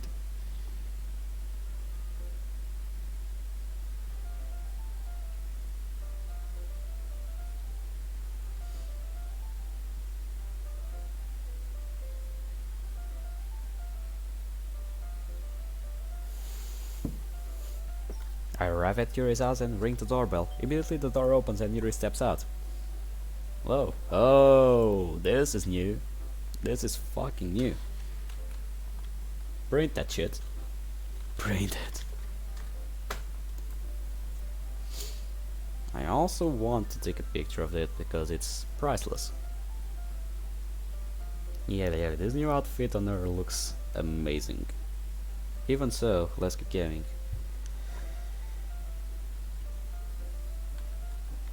Hello. Have you been waiting by the door this entire time? Well, you said you were on your way, so... I know, but it's nearly a 10 minutes walk from my house to yours. If you were ready a long time ago, you could have texted me and I could have gotten here faster. It must have slipped my mind. Anyways, shall we go? Yes, let's go. Yuri beams at me. A pleasant sight to see after such a horrendous few days. Wait a bit.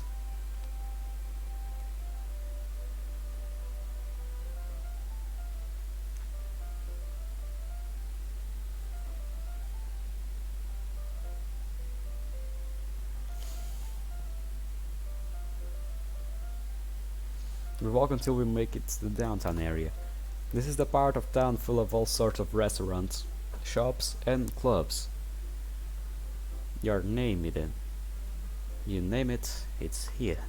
Street performers and beggars also line the sidewalk on occasion. We walk by a guy strumming an acoustic guitar, and now here's Wonderwall.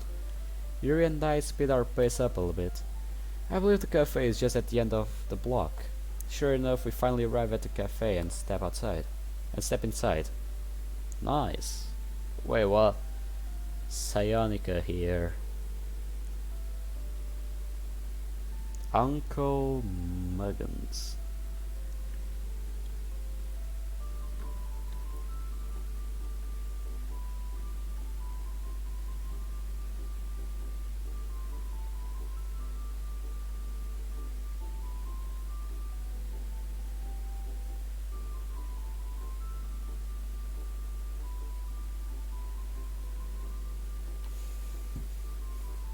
We stand in line and look over the menu above. Well, Yuri, you're the tea expert. What do you recommend? There are so many kinds. I don't want to give you something you don't like. Relax, Yuri, I'm not super picky. Maybe I'll get it to green tea. That's a fine choice. Perhaps I will have their ginseng tea. I have no idea what that is, but if Yuri is getting it, it must be good. I turn to Yuri to see she's talking to herself. Are you alright? Yes, I'm okay. I'm just rehearsing my order. What? You don't mentally prepare how you're going to phrase your order by far ordering? I can't say I do. Oh, this is very embarrassing. Now I've done it. Really need to get better at talking to girls. Hey, don't worry, I'm sure a lot of people practice the orders. Plus, I think it's kinda cute. What did just next? That's us. How can I help you today? May I have green tea? One green tea. The cashier writes down my and then turns to Yuri. And what can I get you, ma'am? Guess I didn't let you finish your rehearsal. I'll take the tea. The cashier stares blankly at Yuri. Ma'am, we have a lot of different kinds of tea. He points at the menu behind him. Oh, of course, I'm sorry. The cashier clearly uncomfortable looks at me. Someone shouts from behind us. Can you hurry up already? Some of us have places to be. I turn and see there's a noticeably large line behind us. Look over to Yuri, who turns as pale as a ghost. What do I do? What a Yuri. Turn back to the cashier. She'll have a ginseng. He writes down her order. One ginseng and one green tea. Will that be all? Yes, thank you. I pay for our order and escort Yuri to an empty table. I'm sorry. It's okay, Yuri. I don't need to apologize. But those people are clearly angry at me.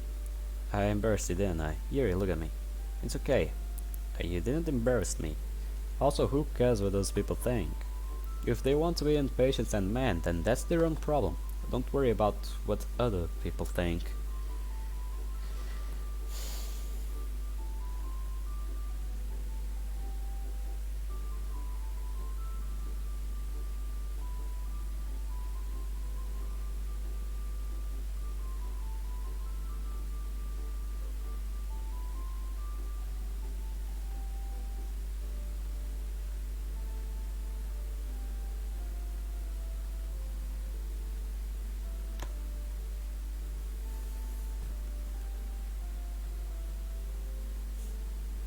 Don't worry about what other people think. Also, I'm sorry I shouldn't have distracted you when you were practicing your order. Thank you for ordering from me. Don't mention it. The waiter comes by and hands us our tea. Anyways, let's enjoy. Hey, can you stop saying that? Saying what? Anyways. The proper term is anyway. Anyway is an adverb, thusly cannot be plural. And while anyways may technically be a word, it's often used in colloquial language, and it's very informal. Sorry guys. I didn't mean to sound rude or anything. It's just did I raise my voice again? I'm sorry. Yuri, it's fine. I appreciate your informing me and how to not sound informal. Oh, you're welcome. Now let's enjoy our tea before it gets cold. Good idea. We sat drinking our tea in silence. I should strike up a conversation to break the awkward tension. So Yuri, what made you join the literature club? You know, before it went to hell. Well, if I'm being honest, it was to meet people with similar interests as me. I thought maybe perhaps I could find people who had an equal fascination in storytelling. I also hoped it would maybe help me not feel so scheduled from the outside world. Maybe it could be a starting point to become more comfortable with human contact. Suppose it didn't exactly work out that way, however. Well, I wouldn't say that exactly. I mean, you met me, right? And I believe that you and Natsuki, despite your differences, have become a little closer. I suppose you're right. I think of it this way, Yuri. As much as I hate to say it, if it weren't for Monica and the literature club, we wouldn't be sitting here staring at a cup of tea together right now. Sharing a cup of tea. No. Again, you're right. Of course I am. I lean back in my seat and rest my hands behind my head. I'm always right. Hahaha. Yuri and I share a small laugh. Guess in the end I accomplished my goal and made friends. As we sip at our tea, an idea strikes me. Light bulb. Yuri, do you want to visit Sayuri? Sayuri? Yeah, yesterday she seemed really down because you weren't there. Well, I don't want her feeling blue. I would love to pay Sayuri a visit. Great, she'll be happy to see both of us. We finish our tea and head towards Sayuri's house. We arrive in front of Sayuri's house. Hey, aren't you and Sayuri neighbors? Yup, that's my house right there. Point at the house next to where we are. Anyway, let's go inside. You're just gonna walk inside? Relax, I texted her earlier saying we're coming over. Plus, Sayuri and I have been friends for so long, it's completely normal for us to just waltz into each other's arms. Yes, that sounds like something. Sayuri? It's a bit uncharacteristic of Sayuri to not be rushing down to greet me. I walk upstairs Sayuri's room as Yuri hesitantly follows. Knock on the door. Sayuri, can I come in? Sarah doesn't answer. Maybe she isn't at home. Sarah's always home. Knock on the door once more. You better be dressed because I'm coming in. Gently open the door. Say you. Hey, Yuri. What are you doing here? Well, Yuri and I were having a tea together and I thought it would be fun to pay you a visit. I see. This isn't right. Bringing Yuri here should have made Sarah happier. But it seems I've accomplished just the opposite. You have a lovely home, Yuri. Thank you, Yuri. Is it just you here? Yep, my parents are always away on business trips, so it's just me and Mr. Cow. Sarah points at the stuffed cow at the top of her bed. Yuri? Yes? That's a female. What? Males don't have others. Is that so? Well, this is fun, right? All of us get. My sentences got shot by a phone ringing. It reached for my pocket, but it's not mine. Don't tell it's Yuri. I'm sorry, but I have to take this. Yuri steps outside and answers her phone. Now it's just me and Siri and Mr. Cow. Mrs. Cow? We stand in awkwardly silence for a moment. So you and Yuri, huh? Wait, Siri. I don't know what you've got going in your head, but I promise it's not like that. You can't hide your feelings. It's obvious since the day one you and Yuri have been falling for each other. My face is red hot right now. Siri must have turned her AC off. I don't know what you mean. It's really great seeing you make friends. I am really happy for you. Now I know something isn't right. Something is bothering her. Say what's wrong. Step closer to her. I know when something's up with you. You can't hide it from me. Sarah gives me an empty laugh. That's where you're wrong. I've always been like this. You're just seeing it for the first time. What do you mean? This isn't good. You weren't supposed to see me like this. I feel like I've been hit by a Smith truck. Flashbacks to when I caught Yuri cutting herself in the hallway fill my mind. Try to shake it off. Sorry, whatever it's you're going through, let me help you. You don't seem to understand. I don't want to be helped. Help is for people who deserve it. Still can't wrap my brain around what she's talking about. Sorry, I don't understand what you're saying. You're just going to make me spell it out for you, huh? Hey, for all my life I struggled through very bad depression. I've had voices in my head telling me that I don't deserve happiness. Why do you think I'm late for school every day? Because most of the days I feel like as if there's nothing worth waking up to. Why go to school when I have no future to look forward to? Why wake up when every day the pain grows more and more? Why wake up when whenever I try to see the silver lining, my vision is blocked by rain clouds? You tell me, why should I wake up just to put on a mask to hide myself? Why make friends when all they do is use you to feel better about themselves? When you're seen as the clumsy one or the goofy one, the one who can never show any other facial expressions beside a forced smile. Why wake up? Why the one person who was the sole reason for going through all this pain is in love with another girl? My heart drops. I feel my entire world has been hit by a big avalanche.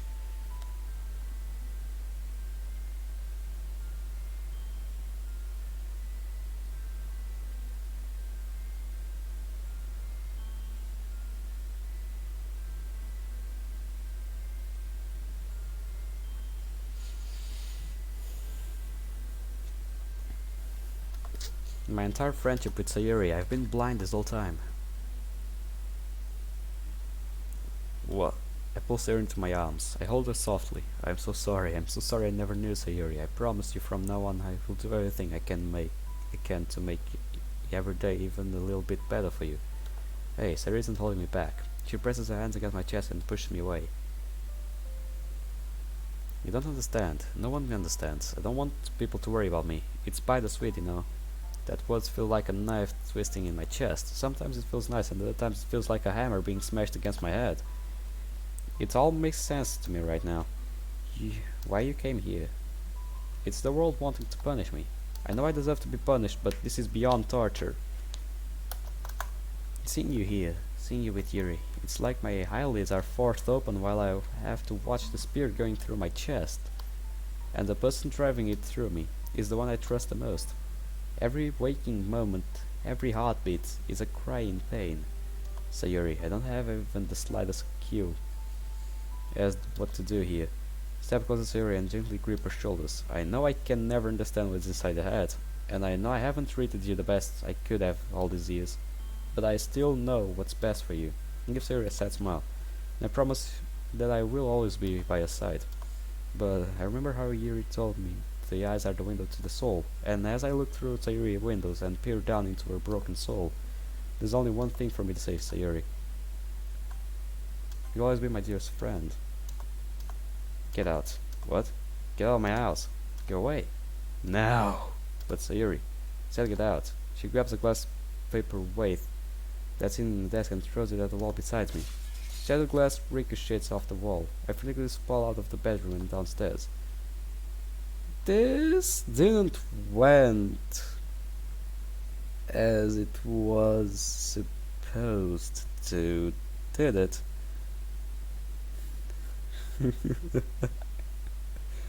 But hey, it's how real life goes, after all. Nothing is perfect, there's no solution for everything. Let's get this straight. Yuri loves you now. Sayuri hates you. Monica hates you. Natsuki... Mel... Well, he did nothing bad to her, so I guess she does still likes your company. Either way, you have Yuri, you lost Sayuri, you lost Monica, you have Yuri and Natsuki. What will you do with that? It sounds like the beginning of a bad joke. Yuri. Either way, let's get going. I run all the way outside. Yuri follows me now off her phone. Hey, what's wrong? We'll talk about it later. Look back. Sayuri slams her front door closed. We shouldn't have come here. Yuri, I'm sorry. It's okay. As you said, Sayuri has been acting differently recently. Perhaps she didn't mean whatever she said. I think back to what she said. My best friend suffering through depression her whole life, and I've been oblivious to it. I made fun of her oversleeping in our being over clumsy. Super clumsy. It's all my fault. I turned to Yuri and realized she's been staring blankly at me this whole time. Sorry, I just got lost in thought. You know what helps me to clear my head? I usually go to the local bookstore and read. Of course you do. Smile at Yuri. Think I could use a good book to clear my head. We start off to the bookstore. Have you ever seen more beautiful place? Can't say I have. Admittedly, before I met Yuri, I wouldn't be caught dead by next to a bookstore. But as I've grown closer to her, I've actually started to build up a passion for reading. Do you see that? Follow Yuri's finger to see what she's pointing at. It's an advertisement for a book. Sakura's Guide. I shake my head. What's that? It's supposedly the sequel of Infinite Isolation. It's about the main character's plan to escape, and the spirit of her late husband guides her and protects her. What's the thing about Sakura? The husband was hanged on a sakura tree. Are you not paying attention to the book? The book said cherry blossom. They're the same thing. Looks like it's my turn to be embarrassed. I changed the subject. Well, why don't buy it? Once we're done with our current one, we can start a new one. I wish I could, but unfortunately it hasn't been released yet. Only the title has been shown. The author hasn't mentioned anything else about the book.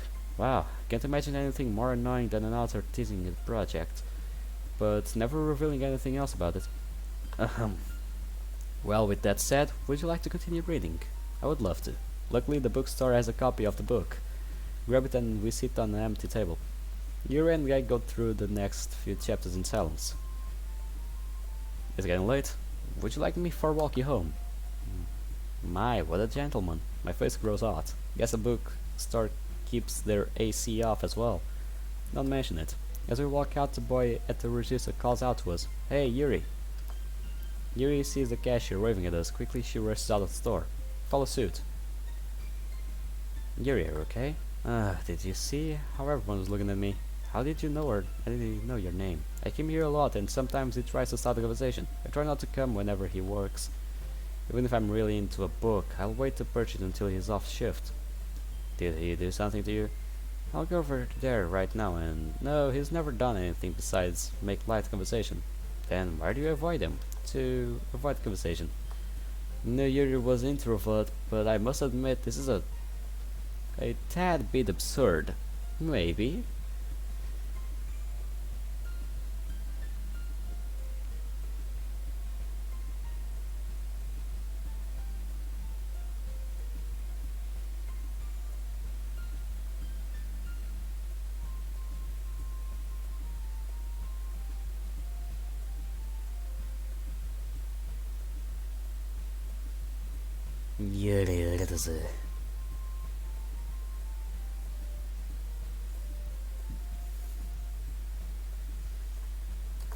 She goes out of her way and even inconveniences herself just to avoid a single interaction. We walk the rest of the way home in silence. Thanks for hanging out with me today, Yuri. I thought to head back home. Hey, wait. What is it? It's very late. I'll be fine walking home. Thanks, though. But would you like to, if you wanted, you could... Are you asking if I want to spend the night? Is this for real? I would never have imagined that Yuri would ever ask me a question like that, or any girl for that matter. Alright, play it go. Sure. Really? Yeah, maybe we can even read more of the book. And maybe you can show me how to make tea as well or something. My eyes dart towards the sidewalk out of nervousness. Yuri then smiles softly. I would like that. We both walk inside Yuri's house. I'll start the tea. Okay, I'll get the book. I don't have the book. Keeping it in my backpack. Yuri comes back. Is something wrong? I don't have the book. Yuri softly giggles at my distress. Did you forget where we are? She takes us to a large bookcase in the living room. Walk over and sure enough I find the book titled Infinite Isolation. I pluck it from the shelf and take a seat on the couch. Yuri comes back, tea in hand, and places the teacups before us on the table. We get in our normal reading positions and continue to read it for a while. Yawn, okay. Are you ready to go to bed? Yuri rubs her eyes and nods. Alright, we'll stop here. And close the book and stand up. Guess I'll be sleeping here. Hey, you're my guest. What kind of host would I be if I let you sleep on the couch? Well, where else I'm going to sleep? I get an anxious feeling willing inside of me. Is she going to ask me to sleep with her? Yuri is asking me to... Yuri is asking me to... in her bed. Hold up, Yuri. Are you about to say I think you're about to say... I'm sorry, it was a stupid question. I shouldn't be pushing this so far. Maybe it's best if you go home. I'm sorry if I asked you to spend time with me. Yuri, again, you're overthinking the things. You didn't force me to do anything. I'm glad I'm here. And I suppose if you're okay with it. She looks up at me. I have a big bed, so we won't have to lay so close to each other. Yuri gives a small grin. We both share a small laugh and head upstairs. Yuri, Act 2, a cure for pain. Wait, is that a news? Yes, it is. Oh, and this is the book. Okay, and that was news.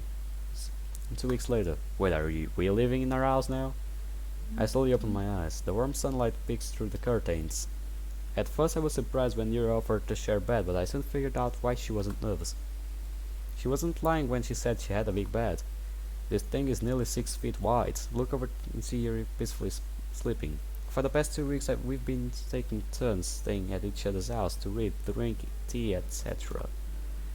We're already on the last few chapters of our book. Wait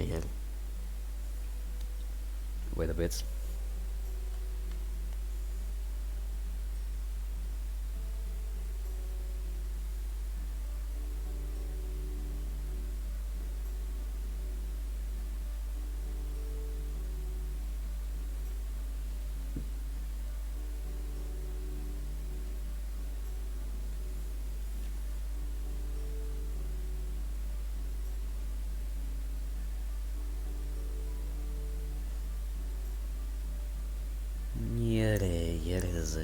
Oh well, let's get going.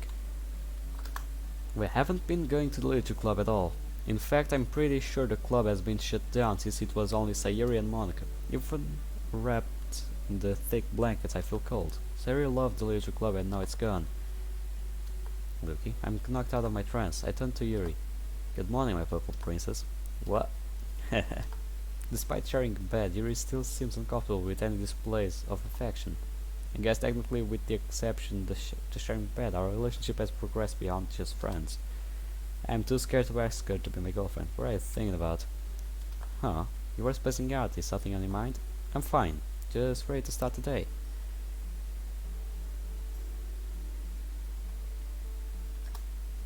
I get up and head to the bathroom. I do my normal routine. Once downstairs, I see that Yuri has already started making breakfast. What you making? Just some pancakes. How fancy. Shoots Yuri a slight grin. She sends one back and continues cooking. Take a seat and start thinking about the past 2 weeks. Even with Yuri and I spending so much time together, we've yet talked about her cutting. Yumi is very reclusive, and I planned on waiting for her to open up to me, but that hasn't seemed to be the case. I have been preparing for when she did so I could help her. I have been contacting with a psychiatrist who can help her, and maybe even prescribe her with medication. Yuri comes to the table, sets down a plate in front of me, and then takes a seat. Did you have any plans for today? It's now or never. Yes, I did. Did they involve reading our tea? Yuri smiles whimsically, but I don't stare a moment of happiness. She notices I'm not smiling and shifts to worriedness. Is everything okay? Yeah, for the past few days I've come to contact with a psychiatrist. Yeah, we'll leave it here. I don't care if you call me a hassle or something. I don't care. We'll leave it here because I'm not ready for this, and I hope and I know you guys aren't too, because this will be a hell of a discussion. Because we already know this is not a normal DDLC mode. You saw Sayori react when we said, "You'll always be my dearest friend," right? You saw how dead she wanted us to be. She wanted us to be bird 6 feet under, and that no one would know that we were missing. So yeah, we are not that good for that yet. Even though I'm still curious, I don't know, I'll keep going, fuck it. The psych. I really think she could. Iris jumps up, sending her chair crashing to the ground. Why would you do this to me? She starts to march away, but I stop her. Don't think so. Grab her and pull her into my gasp. She stands in front of me with a look of immense pain on her face. Yuri, please look at me. Promise that I would help you. I don't plan on breaking that promise. I don't think I can. Don't say that. This man may be the answer we're searching for. He can help you understand yourself and maybe even help with, you know. She stares at the ground for what feels like eternity. Sharpie now. Okay, I'll go see our psychiatrist. I don't know how to say that word, so fuck it. My heart jumps out of my chest triumphantly. That's fantastic. Wrap my arms around her in a tight embrace, but she fails to do the same. Let her go. I'll call him and see when we can schedule a visit. It's obvious Yuri isn't that excited about this as I am. I've been close to her all this time, and she has adamantly shut me out of most of her inner feelings. Can't imagine how she'll act having to open up to a complete stranger. I'm well aware this is hard, but it's for their own good. We should continue eating before it gets cold. I shake myself away from my thoughts and turn to the breakfast. Oh yeah, let's go. Okay. We take our seats and eat the rest of our meals in silence. I peek over and see Yuri visibly shaking. Her sleeves are loose and dropping down enough into where I look hard enough I can see her arms. I can see the faint shadows of scar lined up and down. I whisper quietly to myself, I'll save you from that pain. Yeah, I hope you do, because this will be totally useless if you don't. Yeah, I decided to take you for a walk, though. Through downtown to ease her mind. Do you mind if we go in there? Look up at the sign. It's some clothing store. Yeah, sure. Grab the door and hold it open for Yuri. Oh wow. Once inside, I look for a bench and sit on. Not really a fan of shopping, that is, unless I'm shopping for a new video game or something. Do you know what you're looking for? Oh, I thought we could just look around. Look around? What the hell is wrong with a woman? Why would you go in a clothing store just to look around? Alright then. Yuri begins to sniff through racks while I stand there aimlessly. Look at the poster on the wall. They're all so attractive people in dramatic poses and clothes. Have you seen anything you like? Yuri speaks to me, the other side of the rack. Look through the assortment of clothing. My eyes become fixated on the sundress. Walk up to it and pull it out of the rack. It's a long magenta dress with thin fabric and spaghetti straps. As I'm looking at it, some guy walks up behind me. Hey, is that one purple? Purple is my favorite color. That guy takes the dress straight from my hand and walks up to the cashier and purchases it. Alright then. Walk over to the counter where the cashier is handing Yuri a bag. What's that? Just something for myself. A horrific roar blows through the clothing store. My god, the city is being attacked by a monster. Look down and to see it's only my stomach rumbling. Wanna go somewhere to eat? Sure. Yuri smiles as we exit the store. Alright, Yuri, where do you want to eat? Hey, do you know it? You know, it's not very gentlemanlike to make the lady choose. Ah, I'm sorry, I thought it would be funny to tease you. Yuri continues to giggle at my expense. It's mind-boggling to see just how comfortable she's gotten with me. According to the others, she isolates herself from most people. Then again, most people probably don't barge into her house. In the end, seeing Yuri's smile lets me know this is all worth it. Alright, you had your fun. How about we go to ramen shop? I look quizzically at Yuri.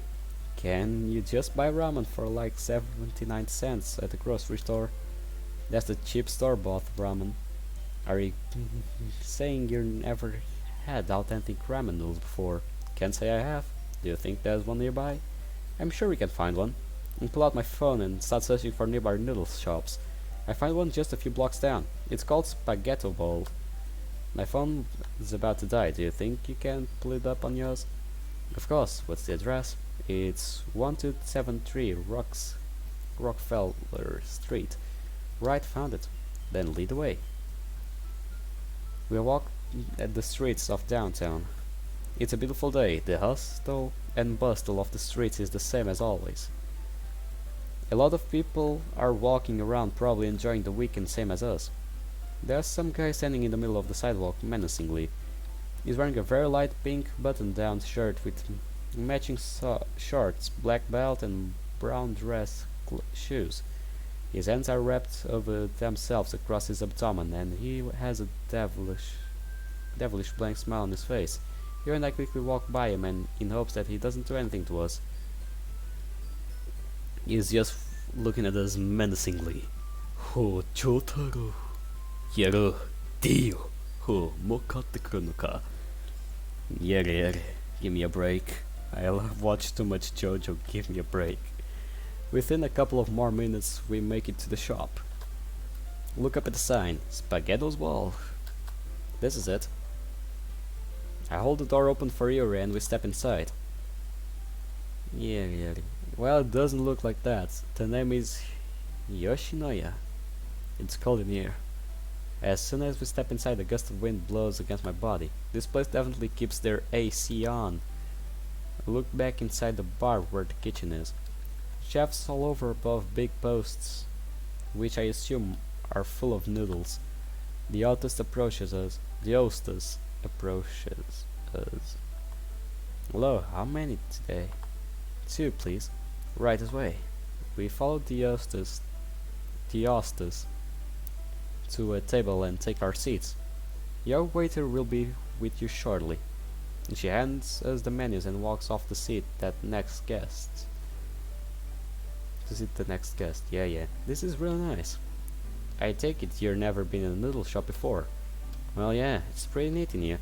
Look around the place. The dim lighting, the music really set the ideal noodle eating atmosphere. Look over the menu. There's a lot of variety considering my previous views on ramen. What are you gonna get? Most likely the tonkatsu. Do you like pork? What do you mean? I just assumed. Uh-oh. That lady wouldn't eat pork. Not sure if it's the kitchen, but my face is growing hotter than hotter. I didn't mean any offense, You're too easy to tease. Roll my eyes at her. Okay, you got me. Very funny. It was pretty funny, to be honest. I go back to reading the menu. I think I'll just have the same thing. A fine choice. The waitress arrives at our table. She places 2 glasses of water before us. What can I get you two? I'll have tonkatsu. She scribbles into her notepad. And for you, ma'am. Here begins to get nervous. She has the same look she had in a coffee shop. I'll have the same thing. My eyes widen a little as I stare at Yuri. The waitress, oblivious to the situation, writes down the others. Will that be all? Yes. She takes the menus and leaves our table. What about drinks? What about cola? Pepsi? Even beer? What about drinks, pal? Don't you drink anything? Do you only drink water? How empty is your life, pal? Shame on you.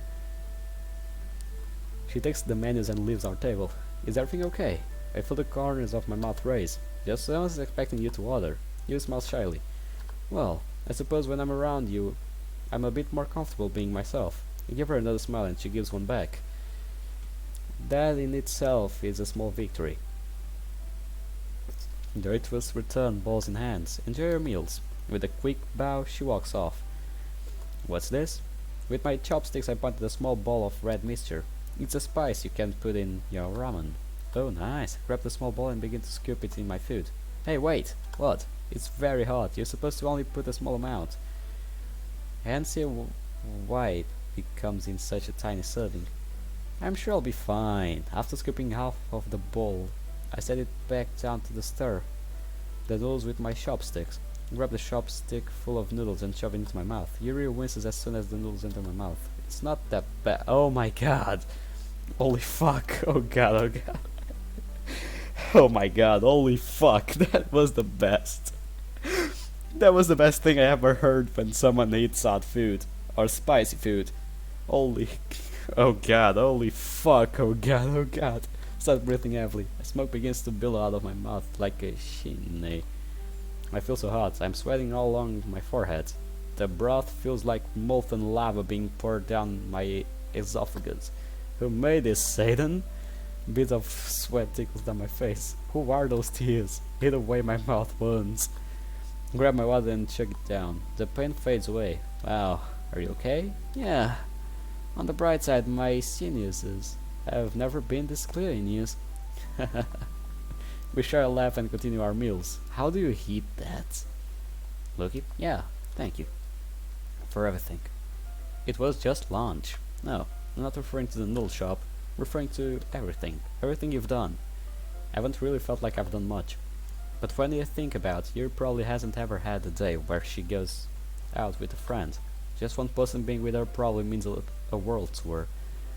It's fine, Yuri. Like I said, friends stay with each other. She takes her hand and intertwines it with mine. It's soft, yet tight. Do you think I'm ready to be fixed? Simply smile at her. I stare into her lavender eyes. Healing begins the moment you accept the pain. I see a tear slide down her face. She takes a moment to absorb my statement. I'll be seeing you. Have a good night, Yuri. She breaks away and enters her house. For a moment I stand there by myself as the cool winter breeze encapsulates me. My own words race repeatedly through my mind. We'll get through this together. Yeah, I'll keep going because... yeah, this will be a long video. A few days later. Wow, this is skipping a lot. I wakened in my own bed today. Yuri and I didn't read together last night, so she's still at her house. In fact, we haven't talked much this past week after I told her I'm taking her to the doctor. Yuri sees herself as some sort of freak, and I'm sure taking her to a psychiatrist probably doesn't help that image. Nevertheless, this is important. I text Yuri to remind her that after school we are meeting the psychiatrist. I look outside my window. It's a bit foggy, but that's not going to stop me. I continue my boring morning routine of showering, brushing my teeth, and getting dressed. What about brushing your hair? As well. Cannot go to school with messy hair. I say that by personal experience. What to heat, what to heat. I repeatedly opened and closed different cabinets, lowering my standards with each one. Cereal it is. I grab a bowl and pour myself some cereal. I then opened the fridge. No, no, no, no. I'm out of milk. This has got to be the worst day of my life. Maybe I can find a substitute. I look through the shelves of my fridge. Pull out a jug of orange juice. No, you're not gonna do that. Glance at the bowl of dry cereal. Then after the orange juice. Then back at the bowl. Lord forgive me for I am about to sin. Yes, you are. You're about to commit the greatest sin of all. Who the fuck in their right mind will eat cereal with orange juice? Why? Who made that statement? Satan? Lord forgive him because he's about to sin. Last class of the day and it's almost over. I stare blankly at the clock watching the seconds tick away. The teacher says something or other about World War II. Don't need to know the story. I have my future all figured out. I'm going to write a song and become famous musician. Already have the first line down. Gucci gang. Please don't do this to me. Don't tell me that he's about to write that song. Oh, guess I'll just repeat that line a dozen more times and call it the music. That actually happened. That actually happened. The guy just repeated Gucci Gang, and that's it. That's the music. Gosh, this is relatable at so many levels. The bell rings. Appears the school day is over. I told Yuri I would meet her in the front of the school. I take a shortcut through the courtyard so I can meet up with Yuri. My mind is going a mile a minute right now. I have no idea what will happen when I bring Yuri to this doctor. Look, I stop at the sound of my name coming from an all too familiar voice. Turn to see who the person is. Oh no. Hey, hey Monica. Where are you going? Home? Oh, same. Well, if you don't have any plans then, you wouldn't mind walking me home. I stand there dumbfounded. Why would Monica all of a sudden want to walk home together when we haven't spoken in a month?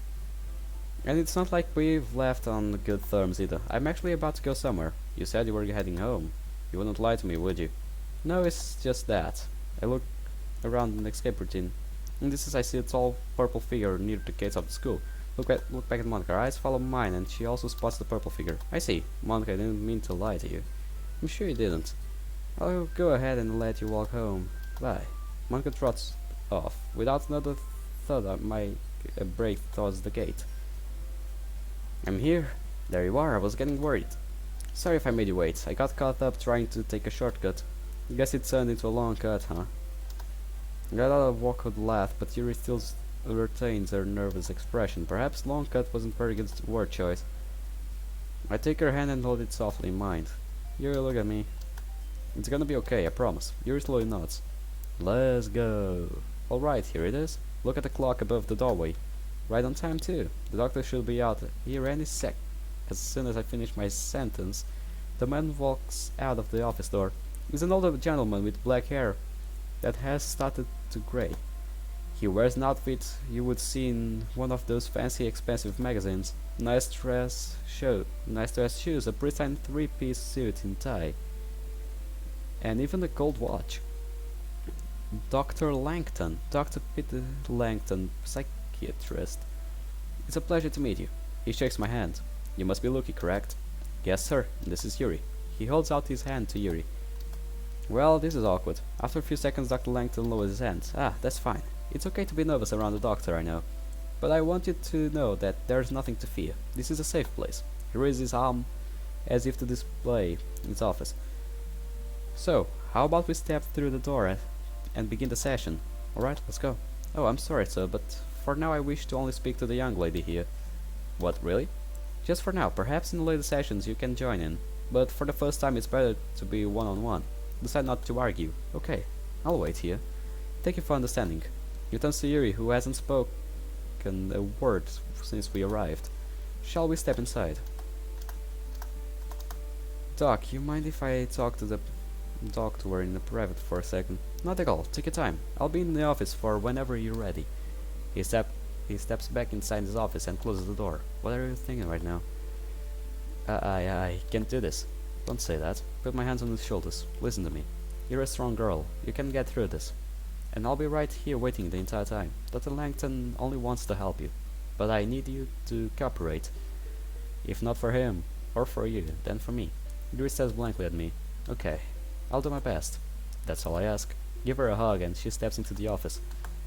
Guess I'll just sit here then. I take a seat and look around. The waiting room is full of motivational posters, pictures and other stupid stuff. Look at the wall next to me. This certificate goes out to Dr. Peter Langton, blah blah blah, Stanford University, blah blah blah. Seems this guy really knows his stuff. This is perfect. For the first time in a month, I think I can finally relax. I'm finally getting Yuri to help she need. What the? Pull out my phone and see I received a text from an unnamed number. You can't protect her forever. That's Monica. Totally Monica. The hell? This is the same person from a few weeks ago. What could they possibly want? Don't worry, once she's gone, we won't have to worry about her. It's not like anyone would care. It has gone too far. I really stacked back a response. Listen, I know who you are, but if you don't stop texting this number, you will have some serious problems. You shouldn't threaten someone when you know you can't back up anything you say. This person knows my name? My hands are shaking intensely. Who is this? You'll know soon enough. I shut off my phone to prevent any more messages. Who is this person? The only person I think... The only person I think who has my number is Sayuri. No, Sayuri wouldn't do that. I believe Monica is the one behind this. After all, she has control of the game. She knows her shit. She knows what she does. Dr. Langton and Yuri walk out of the office. Pushing aside my thoughts, I stand up and talk to him. Give it to me straight, Doc. Your friend is in good health. Look at him quizzically. Really? Yes, she has a common case of social anxiety. It's fairly common, nothing to get too worked over. Perhaps we can schedule another meeting so I can learn more. So, what do? There are cases where, with age, the anxiety eventually fades away. There are also therapies and medical professionals such as myself that are willing to help. Simple as that? Simple as that. He gives me a reassuring smile. Thanks, Doc. And what about her? You know what? Look over at Yuri, who is standing awkwardly at the door. She didn't tell him about the cutting. Doc, what exactly did you talk about? I'm sorry, but that's private information that I'm not allowed to disclose. Patient confidentially. There's an annoyed pitch to my voice when I recite the term to him. Of course, if she chooses to confide that information to you, that's a choice. Thanks, Doc. My pleasure. Give him one last handshake and escort Yuri out of the building. The rest of the walk home is quiet. Neither of us choose to talk to each other. I can't believe I did all this effort to help Yuri, and she does this. She can't even tell someone what's wrong with her. I need to calm down. It's not her fault. I should have been aware of this that have happened. Shouldn't have forced her to see a psychiatrist. We walk into my house, and Yuri takes a seat on the couch. I stand awkwardly before taking a seat next to her. I have to apologize. Yuri, I'm sorry. She buries her face in her hands and begins to cry. I disappointed you, just like I do with everyone else. I place my arms around her. No, Yuri, I failed you. I should have known better than to force you in something like that. She lifts her head and stares at me.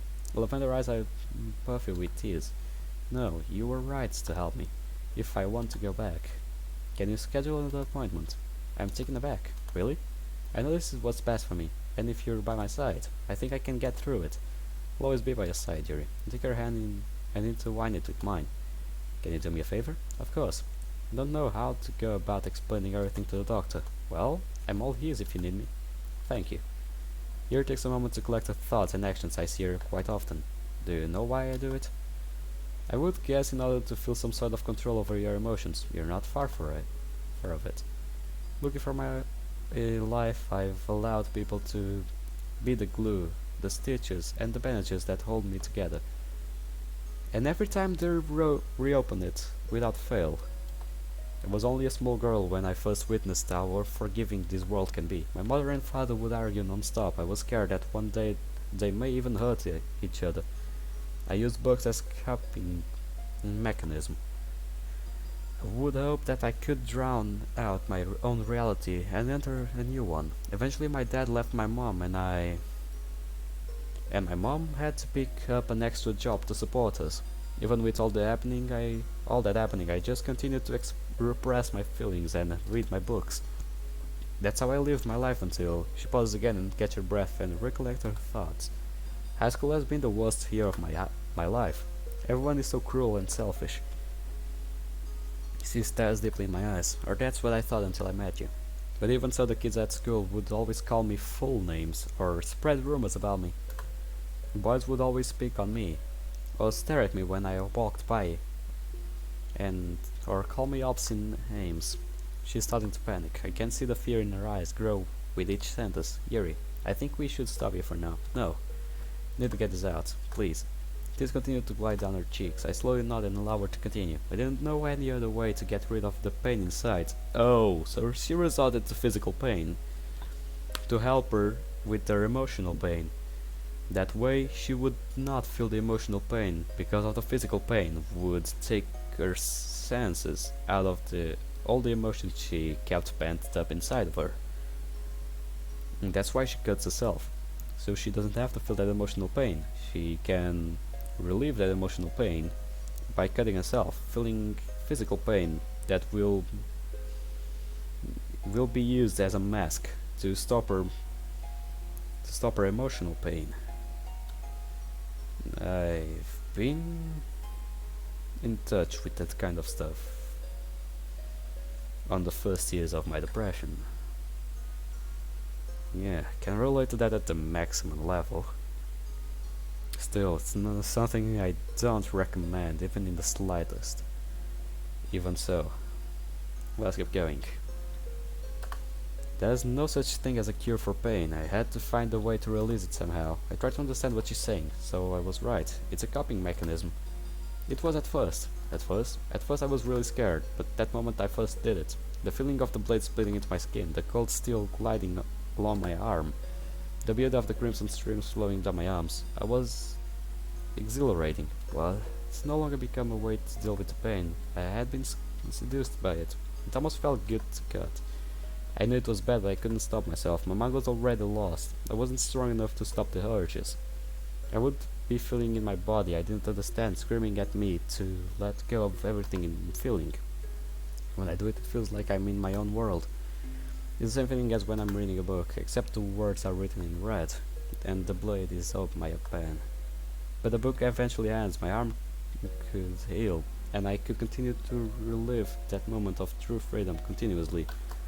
This wasn't I thought. I always thought it was just a way of her cope with life, but now I see it's more of some type of drug. She's formed an addiction to it, Yuri. This is a lot to take in, but I just want to say, don't blame me. What? None of what happened is your fault. Wrap her hand in mine. We can't control what happens in our lives, and sometimes we can't control how we feel. Sometimes it feels as if there's a force stronger than us, pulling us and tempting us to do horrid things, like puppets attached to strings. That's one way to put it. I'll never understand what goes inside your head, and I'm okay with that, because I still stand by my promise to never leave you. Together we can solve your problem. Another thought crossed my mind. Yuri, where do you get your knives? If you're referring to what I used to cut, I have a knife collection. Knife collection? I had been hiding it whenever he came over, because I thought he would get mad and find it unlikable. In any other case, I would think a knife collection is cool, but for Yuri's sake it's not good to have. Yuri, I'm sorry, but you have to get rid of your knives. But she thinks it over for a while. You're right. I know it only adds to the temptation, but it's so hard. I know it is, but trust me. If you really want to get better, the best thing to do is to throw away any temptation. Promise me you'll throw out your knife collection. Tears continued to pour. She's cried so much I've had thought her tear ducts would be drained by now. She slams her head into my chest and continues to cry. I wrap my arms around her. It's alright, Yuri. I promise to never let you alone hurt you again. Hey, have you heard my story? You see now that I'm just a monster. I'm weak and can't control my emotions. I take all my pent up feelings and release them onto my own skin. How can anyone think that's okay? No one can. Huh? She looks up at me, her soft eyes locked onto mine, because it's not okay. But it's also not okay for me to sit idly by and let you continue to hurt yourself. That's why I'm going to stop until you're better. I'm not going to stop until you get better. But why? Because, Yuri, everything around me becomes blurry. The only thing I see is her. Because I love you, Yuri. I said it. I said the world I would never believe would leave my mouth. Love. What an alien word to me, but it's the only word I can think of in this moment. Yuri. I feel as everything that happened this past month has been left out. I love you more than anything else in the world, and when you love someone, you don't give up. Hey, I love you too. Yuri wraps her arms around me and leans closer. Thank you. You can thank me once that collection is thrown away. Give her a quick smile, but she closes her eyes and continues to lean in. I feel her lips again, pressing against mine. This is another thing. This is not another thing, this is the thing. Wait. Oh, wait. Okay, got it. There we go. And now take a picture of it.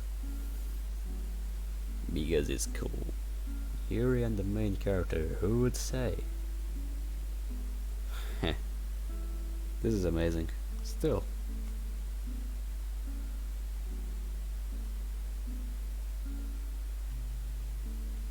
Let's see what this holds for us. I feel her lips pressing against mine. All my senses are immediately overwhelmed. the taste of vanilla on her lips, the faint scent of lavender in her hair, the sound of true ecstasy as my heart beats out of my chest. Her arms around me and mine around her. Everything else in the world has been drowned out. Every single thought that had stormed my mind has been calmed. As it's just Yuri and me in this single moment in line. There's an odd feeling in my stomach. Perhaps it's butterflies? I can't describe it other than that it's somewhat comforting. Like all my worries have been washed away. Yuri pulls away. What felt like an eternity was only a few seconds, but the feeling continues to stay. We sit in silence for a moment. I guess it's my turn to thank you. You can thank me after you scheduled my next appointment with Dr. Langton. She throws me a soft smile and for a moment I feel like everything will be alright. Maybe it will be alright, let's see the next day because I'm starting to like this. A few days later, let's do only this day because I have stuff to do. I have school tomorrow and it's already late. Rub my eyes awake. Look over to my left to see Yuri sleeping. We've been continuing our dates reading at each other's house. I unplug my phone from the charger and check the time. Oh my god, Yuri, wake up! Grab her shoulder and lightly shake her. Huh? Oh no, did I sleep in? Need to put on my teeth, brush my wait. Yuri starts to furiously get out of bed. No, Yuri, we still have a lot of time. She calms down a bit. Then why do you sound like someone urgent happened? Because I showed the countdown on my phone. Today is the last day of school. During the holiday season, we get a couple of weeks off from school. A bashful smile appears on her face. That's fantastic. Come on, you can get dressed in the spare bedroom. I finished my routine a lot earlier than Yuri, so I decided to start making breakfast. Seriously, what is with girls taking forever to get ready? What to make? Open the fridge and grab an unopened pack of bacon strips. Nice. Hopefully I have eggs as well. Bingo. Grab the egg carton and open it. There's still about half a dozen of eggs. That's more than enough. I start the stove and begin cracking the eggs. Yuri walks into the kitchen. That smells very pleasant. Sounds like you're in a good mood.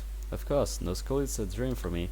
I have more time to read and learn new things, and I don't have to worry about human interaction.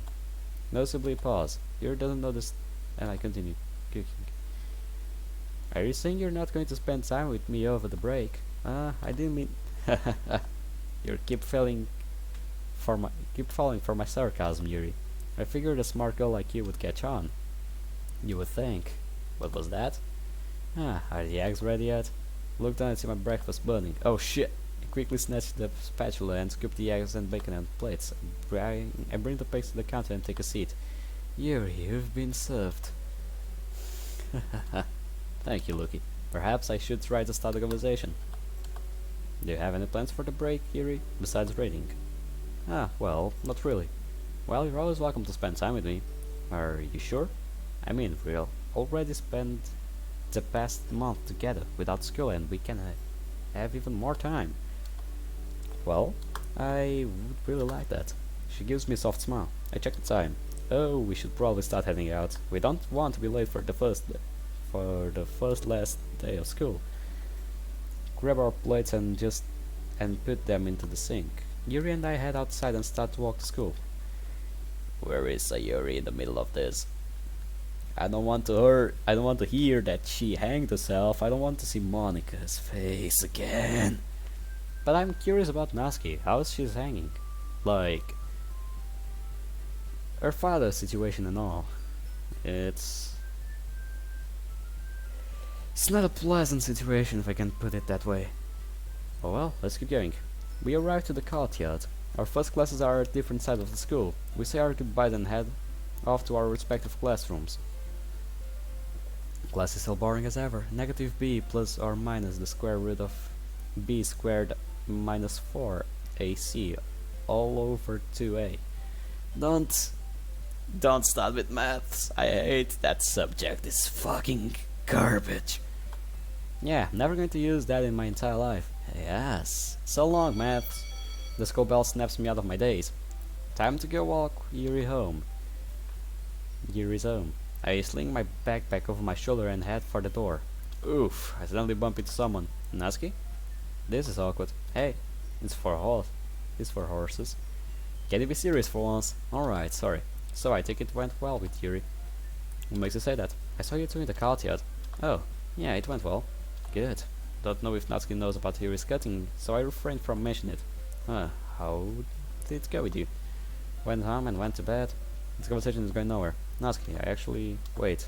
I want to talk to you about that day. Don't like where this is going. May have accidentally given you too much information about my own life. Natsuki, it's fine. I understand if your parents are going through some financial problems. Parents? Oh.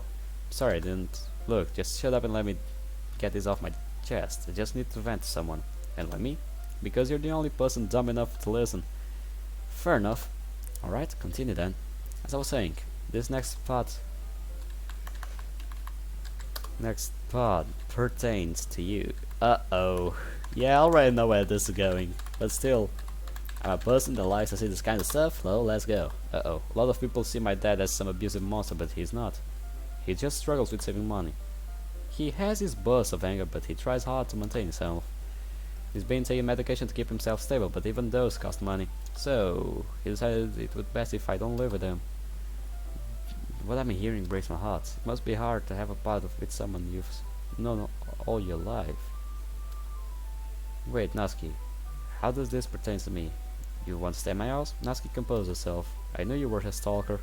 Roll my eyes there. Natsuki switches back to her serious mode again, after a quick remark. Well, I was wondering if you could ask Sayori if I could live with her. Considering the last time I talked to Sayori, I don't think I could do that. I don't know. You're neighbors, aren't you? Can't you just drop by your house and your realm? I think to myself. On one hand, Sayori never wants to see me again. But on the other hand, I don't want Natsuki to be homeless. But on my third hand, I wanted to walk Yuri home. On the fourth hand, I would be morally wrong for me to let Natsuki to be homeless. How do you have 4 hands?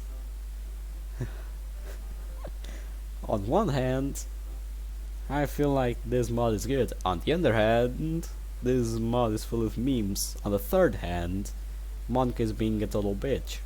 On the fourth hand, we're actually doing something good. On the fifth hand, we have a homeless Natsuki to help.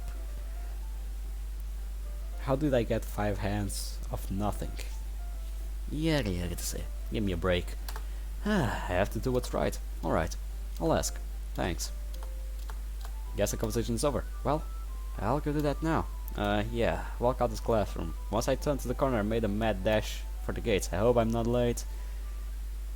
I arrived at the gate, but there's no sign of Yuri. I pulled out my phone and called her, but it appears she's already sent me a text. I tried to wait, but I needed to get home early. I am very sorry, I'll see you tomorrow. Damn it. Then against the bricks that make up the campus walls. I'm disappointed I couldn't see Yuri today. Oh well, at least I'll see her tomorrow. Make my lonely trek home. I sing to myself and keep my sadness away. My shadow is the only one that walks beside me. I walk a lonely road, the only one that I have ever known. That is a good song, actually. I actually like it, no lie. I stop in front of Sayori's house. Here goes nothing. I attempt to take a step, but my feet are pinned to the ground. I'm frozen on the sidewalk. Come on, I can do this. Forcefully move my legs to the door. Each step feels like trudging through a snowstorm. Make my way to the door. After 3 hard knocks, Sayori opens the door. Hey. Sayori looks bothered. Sayori, don't say anything. Please just don't say anything. I don't understand why this is happening. Why me? Sayori, I'm sorry I came here, but I need to talk to you. You shouldn't be sorry. It's not your fault I'm like this. I was selfish. I was so selfish. I'm sorry. I can't do this. She goes to slam the door. The door swings forward, and before I can think of anything, I simply place my hand on the doorway. Sayori's door crushes into my fingers. Hey! My fingers begin to throb, but what's important is that I prevented Sayori from shutting me out. I'm so sorry. Sayori looks like she's about to cry. Sayori, just listen to me.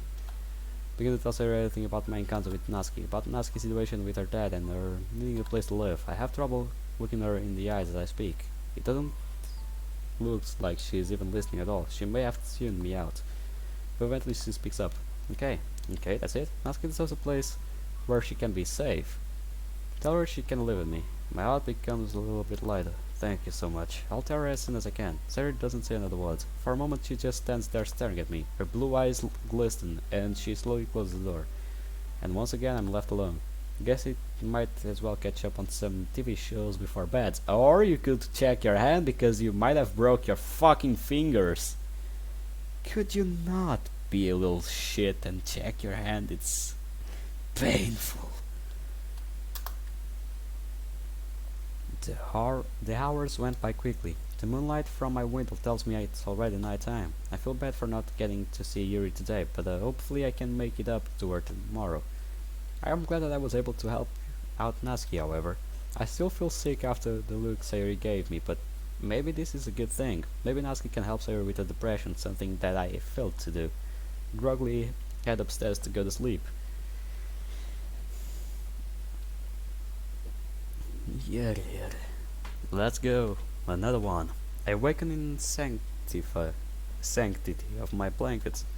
The first day of break when every student doesn't have to care in the world. I take a moment just to stare at the ceiling. Morning glow peeking through my blinds. Can't help but have a smile on my face. I have a strong feeling today will be a good day. Hopefully I'm right. After enjoying the feeling of naturally waking up, I climb out of bed.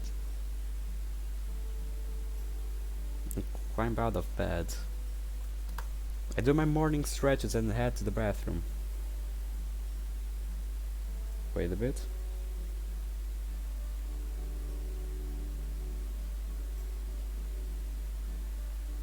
Wait, will there be a third season of One Punch Man? That's something. But I'm actually more worried about Shingeki no Kyojin Part 2 from Season 4. I'm looking forward to it. It's nice.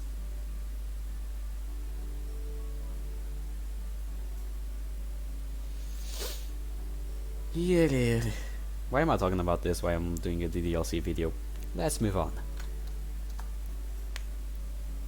As I'm eating breakfast, I decide to call Yuri. Answer. Hello? Good morning, Yuri. Good morning. Despite still being fairly early, Yuri's voice shows no sign of tiredness. She must be a morning person. Sounds like you slept well. That I did. Yuri pauses just long enough for me to speak up. Hey, I'm sorry about yesterday. Got caught up in something after class. I swear I tried to get out, but it was... Hey, it's okay. I'm sure you had good reason. Plus, I could never be mad at you. Begin to blush. Well, in that case, I wanted to ask you something. Okay, ask away.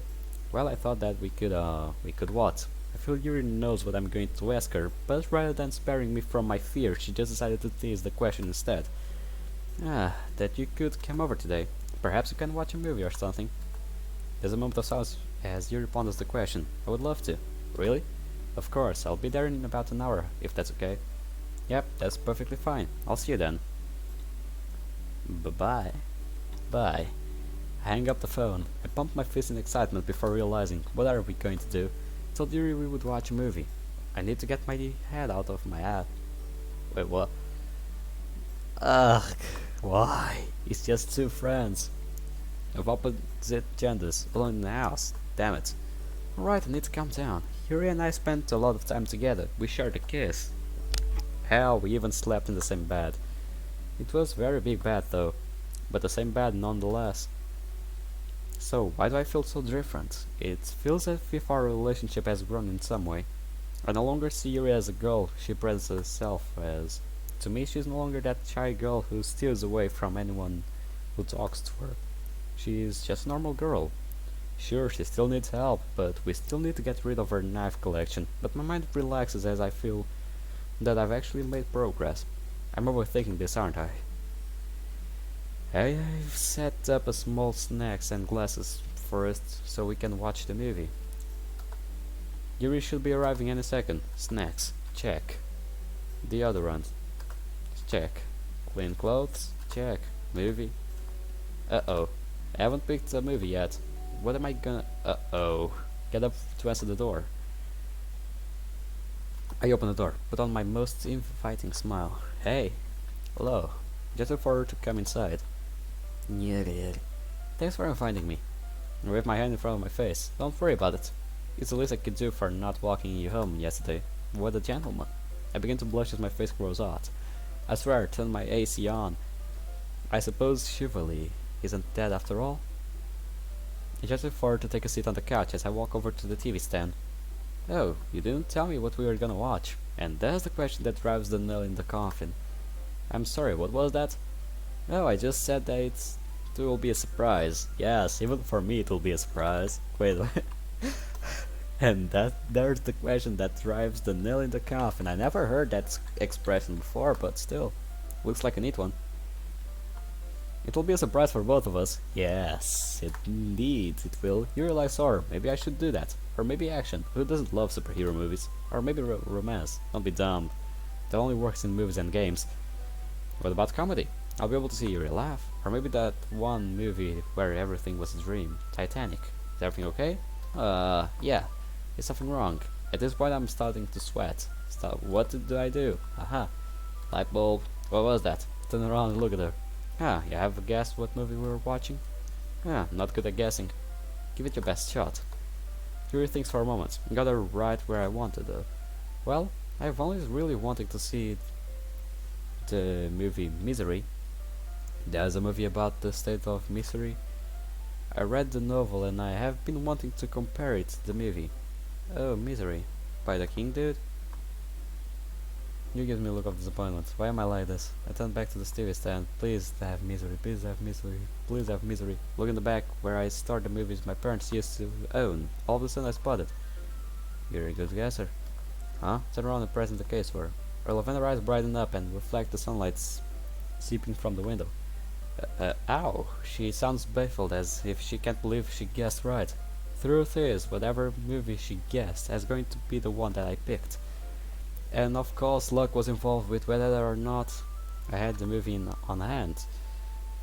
It's what I like to call that the one step ahead trick. I popped the disc into the tray and played. Meanwhile Yuri gathers the hors d'oeuvres on the coffee table. Wait, am I supposed to sit on the couch with Yuri or sit on the other? This is a date, correct? I guess I didn't say, but it was heavily implied. Am I overthinking this? Hey, snap out of my thoughts and turn to Yuri. Is everything okay? Yeah, everything's fine. Walk to the couch Yuri is sitting on. Is this seat taken? Yuri smiles cutely. For you, not at all. Plop down next to her. Partway through the movie, and Yuri and I have already consumed all the snacks I laid. This movie is pretty good, but I'm having a hard time focusing with Yuri in my view. Why watch a movie about a writer with broken legs when instead I can just stare at Yuri all day? She turns at me slyly. In the book she cut off his foot. Huh? Oh, I was just pointing out the differences between the novel and the movie. Oh, it came out a bit more unenthusiastical than I wished. This isn't boring for you, is it? What? No, I'm really enjoying the movie so far. Yuri grabs the remote and lowers the volume a bit. Then what's the main character's name? What? The main character's... What's his name? Alright, I know this. Come on, baby. What's the name? I don't know. I don't fucking know. Wait. I'm a man that thinks. If this movie is real, which I hope it is, for God's damn sake, then Misery movie. No, this is not it. Or is it? I hope this is. So the main character, you say? Paul. Yes.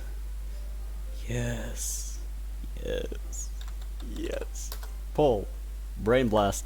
Paul Sheldon. Yes, indeedy. Yuri looks shocked. I'm sorry I adopted you. We won. I'm a smart-ass man. God dang it. Yay. I made it. Okay, let's keep going. No problem here. We both turn back to the screen. It is now my chance. She's distracted. Should I make my move? Would it be weird if I did? Or would it be weirder if I didn't? I don't fucking know, I'm not an expert. I when we kissed, what's an arm wrap compared to that? I maneuvered my arm ever so slowly as if it were moving through molasses. Gently placed my hand on Yuri's shoulder. She does a double take at my arm, then looks at me. Not a single word is spoken. She simply smiles and leans into me. Her head lays softly on my shoulder. Can't help but feel the corners of my mouth raise as well. Ah, we are good at this. We continue to finish the movie in comforting silence. The credits roll. Yuri moves off my arm, which has now fallen asleep. What did you think? It was good. A well thought out and suspenseful story. I'm glad I picked it. As am I. Either she didn't catch my ploy, or she doesn't want to embarrass me, although I couldn't help but notice all the differences from the book. Like what? After saying that, I instantly regret those lines. Well, to start, Yuri goes off an incomprehensibly tangent about the movie.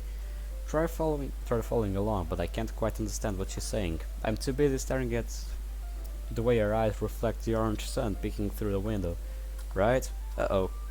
Yeah. Completely agree. Yuri stared at me if I'm one of her books. I'm glad to see it in my way. I silently exhale. Thank God she didn't pry that question any further. Suppose I should be going home now. If I wait any longer, will have to walk in the dark. That's the safest time. Huh? Yuri gives me a confused glance. Because at night, if you get in danger, you can shine a light in the sky and call for Batman. You can't do that during the day. Yuri tries to hold her in her laughter, but she eventually gives in. I'm serious, I have to go. You can stay the night. I don't even have change of clothes. But I saw myself before saying, who said we were going to need clothes? I understand. Yuri stands up. Thank you for today. This was a lovely evening. Yuri bends down and places a light kiss on my cheek. She quickly turns and leaves and notice her cheeks turning bright red. I'm left sitting on the couch with a stupidly large grin on my face. And this is what it is enough to drive a guy like this into a fucking moron. He turned into a fucking moron. This is what was enough to make him like this. Yeah, the sick give me a damn fucking break. I still want to know why Fallen Angel though. Will something happen? Yeah, we'll have to see on the next episode. But I'm ending this day first. I'm left sitting on the couch with a stupidly large grin on my face. If you told me a year ago I would have a relationship like this, I would have filled out your papers to be taken to the mental asylum. But now I've changed. I feel a lot more confident, like I can take on anything the world throws at me. Guess we'll just have to see where fate takes us.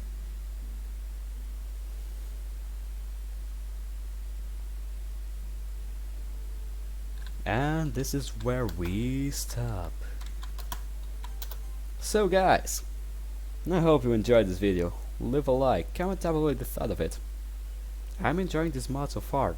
The story is endearing, as I thought it's a lot like, well, you know, a lot like Exit Music.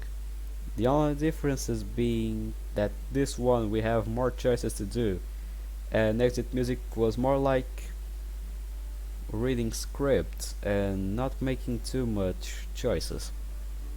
Even though it resembles some of the Exit Music points, like we diving into our problems and trying to help.